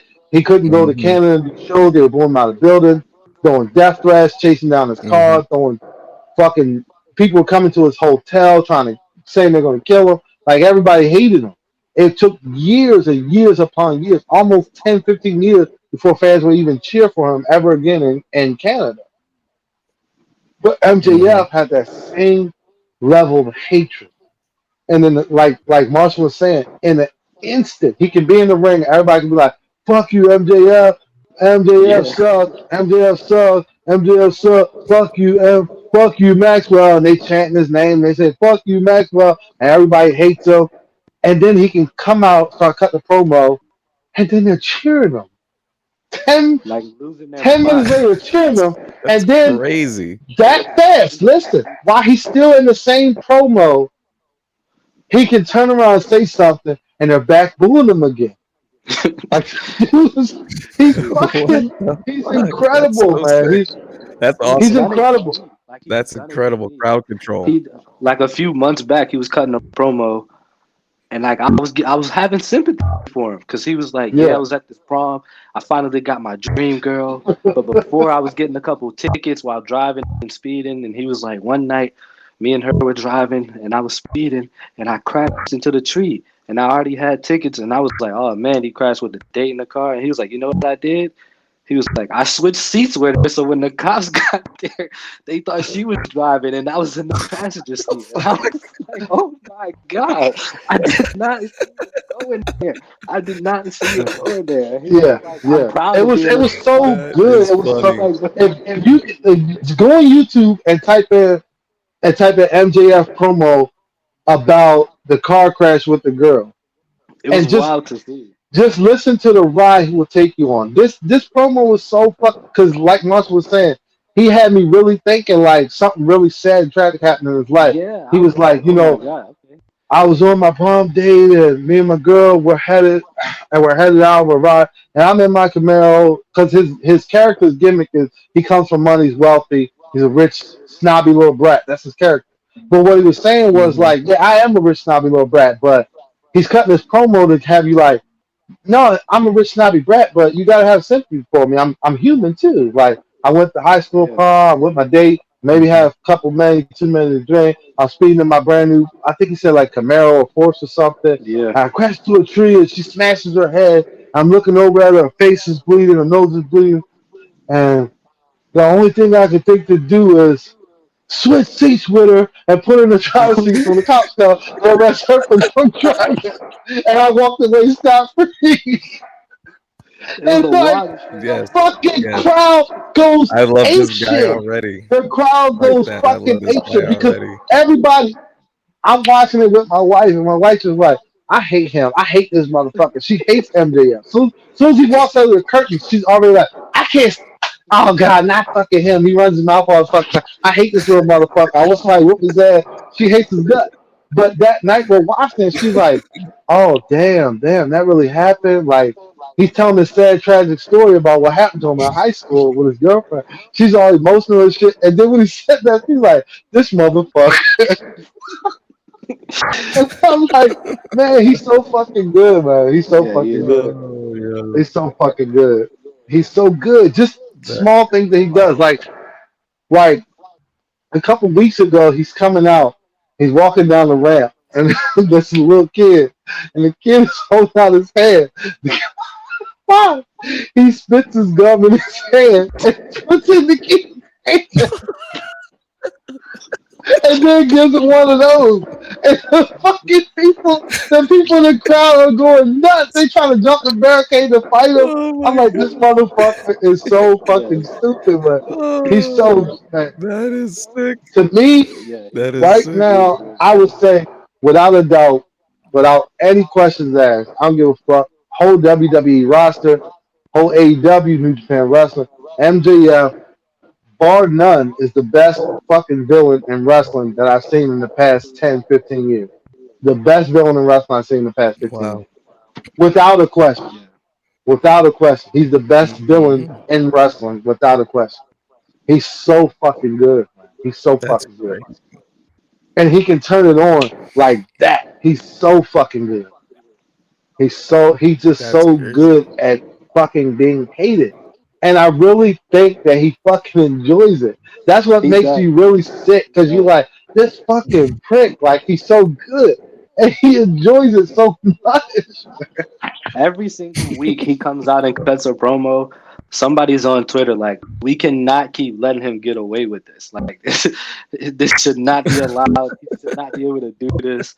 They'll pull up old clips of him like this man is really just the worst person ever. Like he just does not care. Like at the pay per view last weekend, he poured a drink on a child. Like he took the cups out of the Yeah. mom hand and then threw And it in the pour and threw the drink on a kid.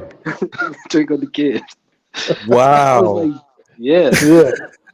He walked inside and It was Damn. so the good. crowd started It was booing, and then he just started giving everybody the finger. Like he just does it was not care. so good. Like every time you think he's gonna have this like intimate, like, okay, like, I'm a wrestler, you're a fan, you love wrestling, you came to watch me, I'm entertaining you. Every time you think he's gonna have that little intimate moment where he's like going to do something pleasant for a fan, he fucking turns it around. Like he goes into the crowd. You know how wrestlers go over the barricade, they're fighting in the barricade. So he's fighting in the barricade, it's a lady in the front row, and he's like, hey, hey, hey, like, chatting with her, like, let me have a sip of your drink. Because, sometimes wrestlers do that. Fans that hand him a beer, they'll drink some of the beer, hand it Hmm. back to her. Oh, I shared a beer with a wrestler. So, like, she hands him her water, and, like, he goes, like, drink it, and just throws it in the kid's face. And I'm like, you fuck. What? Why the fuck would you do that? You fuck. And the people in the crowd are going ape shit because they want to fucking tear him apart. They're going ape shit. Security's holding everybody back, and then he just starts flipping everybody off. I'm like, oh, you fuck, you sick fuck. Why would you do that? It's he's so fucking good, man. He's so fucking good at being hated, man. He is. He really is, man. This fucker is good, man. I'm telling you. Telling you. Like, a lot of people, a lot of wrestlers are comparing him to Roddy Piper. Like that level of fucking antagonist. Like he gets you that amped up, that Hmm. wound up where you like, I can't wait to punch this motherfucker in the face. Like that's how he'll have you feeling. Right. Like he's so fucking good, man.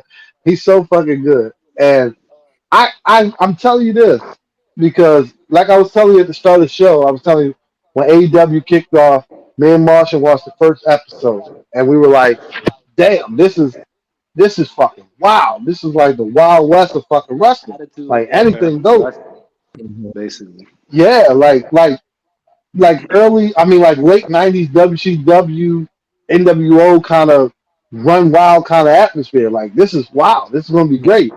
And from the first show, Martian was saying MJF is that guy, and I was saying I can see it, but something about I don't really like him yet. But I can see the potential where you say that, Hmm. and it's going into the fourth year now. I think Hmm.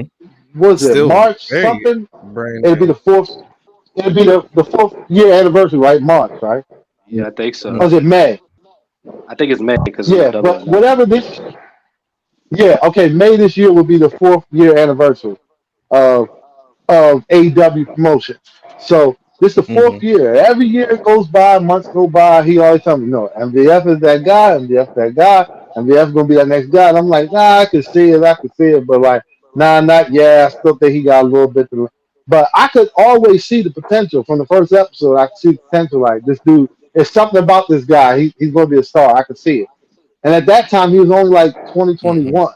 But I could see it then. Like this kid's gonna be a star. But like now, he's so in his bag right now that it's like it's not even funny, Hmm. man. Like it's not even fair. It's like when RG3 first came into the league and he was just clicking on all cylinders, and you're Hmm. like, this fucking guy is unbelievable. Like like the shit he's doing is it's not believable. Like there's Right. no way he's doing all this, and he's only a rookie. This is only like his third game, and he's doing all this fucking shit. It's no way. It's like that level. It's like he Hmm. said. It's like LeBron level of expectation of how great this motherfucker is going to be. And every time there's a wrestling challenge where you think he's going to fumble, he knocks it out the fucking park. Yeah. He knocks it out the park. He knocks Damn. it out the park. Yeah, because Yeah.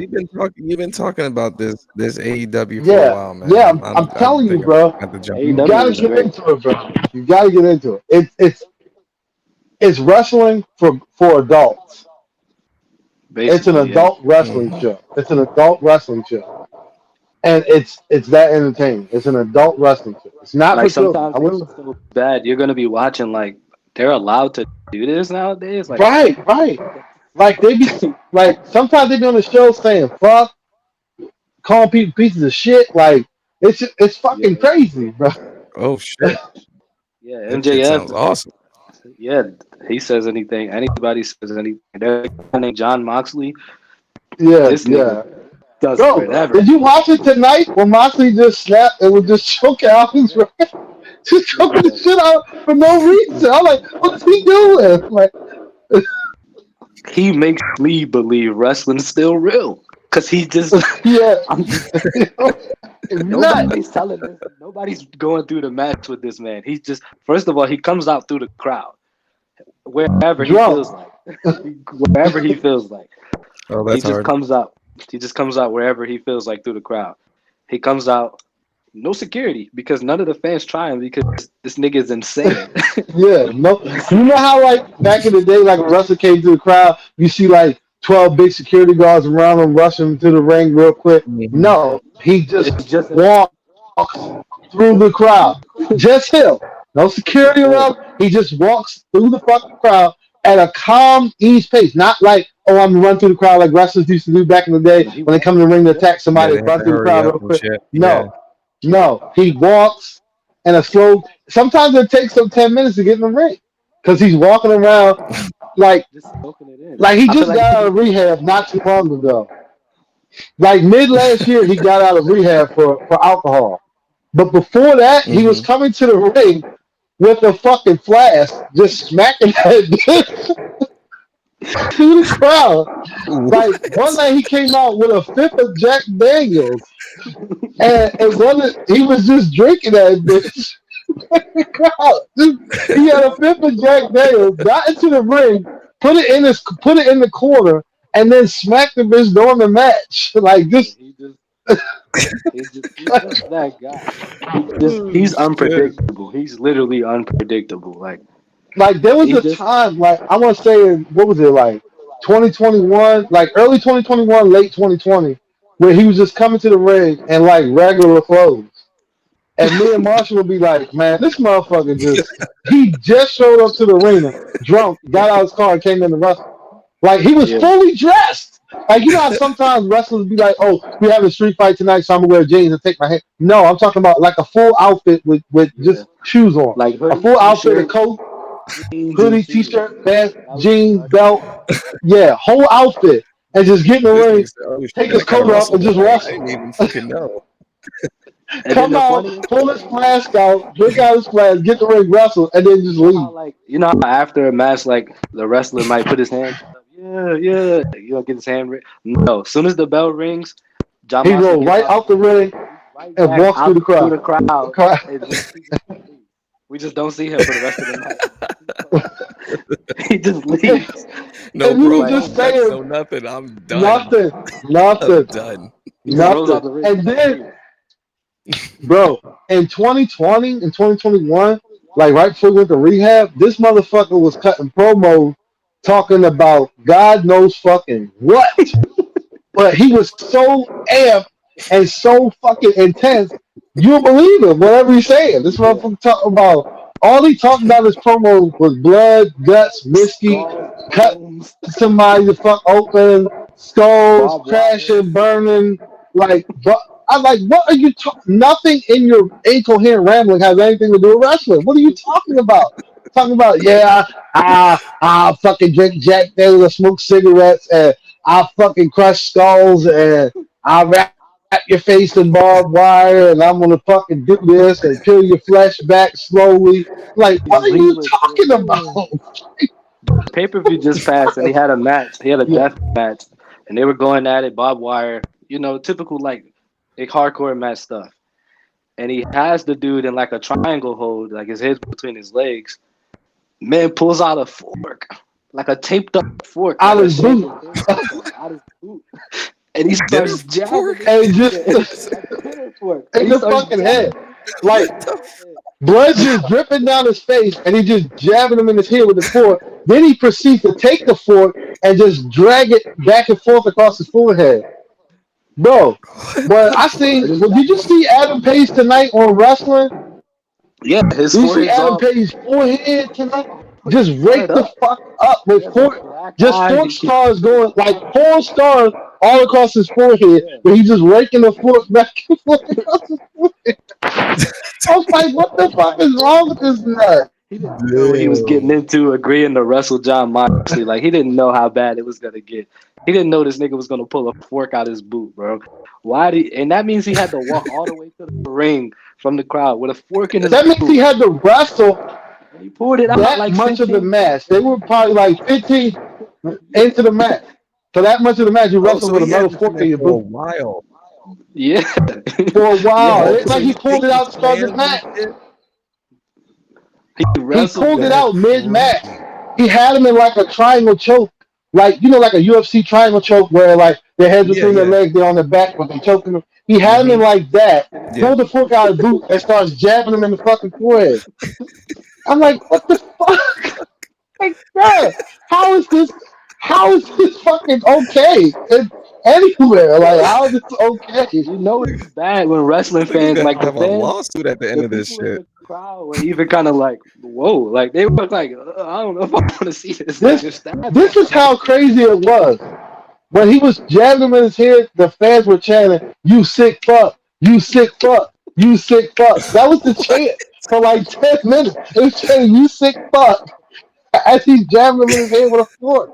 Like, what the fuck? Yo, Oh my Moxley is god. this nigga. He's a different kind of animal, bro. He's a different He kind of is. animal, bro. I'm gonna tell you He that. is. He's a different kind of animal, bro. And it's crazy because That this guy dude was in the sounds wild. WWE. He was in the WWE in like around 2010 time. And I'll tell you this, and you guys, Martian, he was one of the people that I hated more than anything in professional wrestling. I fucking hated this fucking guy's character. I hated his fucking guts. I hated the way he wrestled. And lo and behold, wasn't his fault. This is what WWE board of directors, excuse me, were telling him to do, telling him how to act, telling him what kind of character to portray. So when he left WWE and signed with, well, he left first and went to New Japan Wrestling, and he had creative control of his character. Just started doing his own thing. Came to AEW. I'm like, okay, John Moxley's in AEW. I'm like, I don't know about this. Like, I hate this motherfucker. First match, first show. I'm like, oh shit. When did he start doing this? When did he start acting like, damn, I kind of feeling this shit. By 3 shows in, I'm like, I'm a fan. I'm sold. Like, Moxley my fucking dude now. Like, I like this guy now. Like, he's just a Hmm. fucking loose cannon, bro. When I say like a nutcase, he's a fucking nutcase, man. And he sells it to perfection. He really got me thinking like he might just be a drunk lunatic. Yeah. Like without a doubt. Like this motherfucker went to rehab for alcoholism, like came back but nothing's changed. So I'm like, did you Yeah. stop drinking? I can't tell because you're still the same lunatic. We went to Right. AEW in November, and we were in the crowd, and he was like, "Oh yeah, Moxley wrestled tonight. I wonder where he coming out at." And I'm kind of looking like it's an opening here in the crowd, an opening here. I don't want this nigga to come out near me. I thought he needs to come out over Because here near there.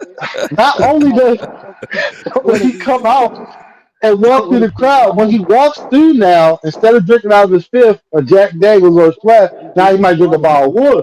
But he drinks some of the water and then just throws it at a fan. He He just takes one throws it. sip What the and then he And just just fuck rushes it. it. And I don't mean he throws it like, oh, like here, fam, you can have a souvenir about water I drink. No, He he means hums it. this Like bitch dead ass. at full capacity, all of his might, and just throws it wherever it fucking goes. It goes. I'm like, what? This guy's fucking lunatic. Like, he's a Yo, fucking maniac. did you guys have to sign some waivers to get in this shit? So I'm Yo, kind of I'm like telling looking. you, I'm bro. looking over my shoulder, 'Cause like, someone's oh gonna get man, hurt out this bitch one day. like if he throw this bottle at me, like the man in me want to be like, I'm gonna be like, hey, bro, watch what you. But I know for a fact I don't want any problems with this guy. Like This I don't know dude's if he still psycho. has the Yeah, fork this in his nigga's boot. I don't know. I don't want to find out, bro. like he's like that guy that blurs the line Yeah, he does. between is it professional wrestling or is he really a fucking lunatic? Like he Yeah, blurs he, that line very Right. well, where you don't know like if he's really like, for instance, like a few months back, he injured a guy. He was wrestling another wrestler, Hangman Adam Page, the same guy and he he stabbed hit with him. before. Same guy stabbed before. They been having an ongoing feud for a while now, but he clotheslined him and hit him so hard that he knocked him completely unconscious, concussed him. Damn. While he's Never laying seen on it. the ground, he's walking around, pacing back and forth, beating his fucking chest, like pointing at him, like, yeah, this is what the fuck I do to people. Don't fucking get in the ring with me. I'll fucking kill you. Like, you bitch ass motherfucker. Like, he's beating his chest, like, yeah, bitch, I don't care if you're concussed. Bitch, die. I don't care. Like, and you're like, It is not okay, like is he? storyline Is concussion. He this was is not legit like knocked he out. was Like they legit stopped the knocked the match. fuck out unconscious. They stopped the match. It was supposed to be a title match. It was the main event. They stopped the match. The match was like maybe 3 minutes. And he's just pacing back and forth, Damn. like, get him the fuck out my ring, like, I'm a fucking man, like, I'm like, okay, do you not know this dude, like, on the ground unconscious? They try to revive him, save his life, like, and he's just like, I don't give a fuck, like, and then he cuts a promo the next week, like, yeah, I told you, Hangman Page, like, you don't want to fuck with a maniac like me, like, I'm not your fucking head off. Like, what, dude? This nigga don't even. This nigga didn't even know his kids' names. He didn't even know his kids were. Like, Damn. didn't even know who his kids This were. Didn't even dude. know his kids' name. And he's just on TV talking about like, yeah, I knock your fucking head off. I'll kill you next time. Don't fuck with me. I'm like, is this nigga really crazy, or like, was he really that He cool, like, could man? be, Where he just dude. go like, I don't know. I don't know. At this point, I don't know if he's a lunatic or he's just really that good at his character. At this point, I don't fucking know. I don't know for sure. Hmm. Yeah, bro. But I'm telling you, bro, you Um, you gotta start watching AEW, bro. I'm definitely about to. I'm getting on that. But we're Yeah. gonna wrap things up here. All Um, right. so we do. You know what? You know what I'm saying? The Yellowstone was tight. You know what I'm saying? We're gonna finish that off. But I'm Yeah, definitely feeling the wrestling shit. I'm 1000% feeling the wrestling shit right now. bro. We can we So I can mean, we can come back and wrestling again, bro. you We want can to do do wrestling wrestling next again, week? bro. We can do We can do yeah, wrestling yeah, week bro. We whenever. can do all right, here's a good topic for next week. Martian, if you're gonna join us, this is a great topic, and I feel like we'll have a great podcast. We can do everybody do your top 10 wrestlers of all time. Mm. Okay. And this could be a great All time. debate, and we have a great discussion about this. Your top 10 wrestlers of all time. And All I time, and and that. and I even go so are we gonna do Yeah, we need current some rules. or We need some past? rules, and we need some dynamic in this. What you think, Current or Martian? You say past? We what? should we do like can we do current wrestlers or we doing like past retired wrestlers? Or we doing like people that's still ongoing right now too? Um, I don't I know. say I would say you I would say we Can have we to do do like a both. mix? You know, both? Yeah, I was gonna Yeah. say, can we do I would say both? we have to do both because right now there's two people that's still wrestling that I know is probably gonna be in my top 10. Mm-hmm. Randy Orton and Okay. Jericho are So definitely the probably top gonna be in my top all 10. time, Yeah. All and then we're time. not Top 10 we're all time. excluding all wrestlers from, excuse me, like the 80s and before that shit, right? Like just No, we can completely do the we can excluding. pick those two. If you think one of them is top 10 all time, you can pick them. I Yeah, say but top 10 there's all no time. way, but there's like no That's so way many. the That's so Junkyard many. Dog can beat fucking Randy Orton. Like there's no fucking No, way. no, I'm not saying that I would Like pick Junkyard Dog, but I'm just saying if you feel that Junkyard Dog should be in there, I'm not gonna tell you he shouldn't. That's your opinion. I'm just saying I wouldn't pick him in my personal top opinions, 10. okay?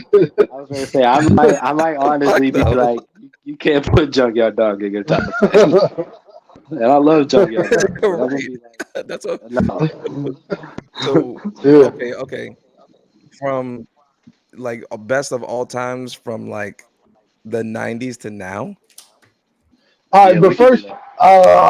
let me say this. Let me say, let me say this. Because Or this one's do gonna get the 2000s to line's gonna now. get blurred. This one the line's gonna get blurred. I think we should do 20 wrestlers, but I think we should do Okay. your top 10 performers. Like when you get in the ring, who gives the Hmm. best matches, and then I think we should do the top 10 like entertainer wise.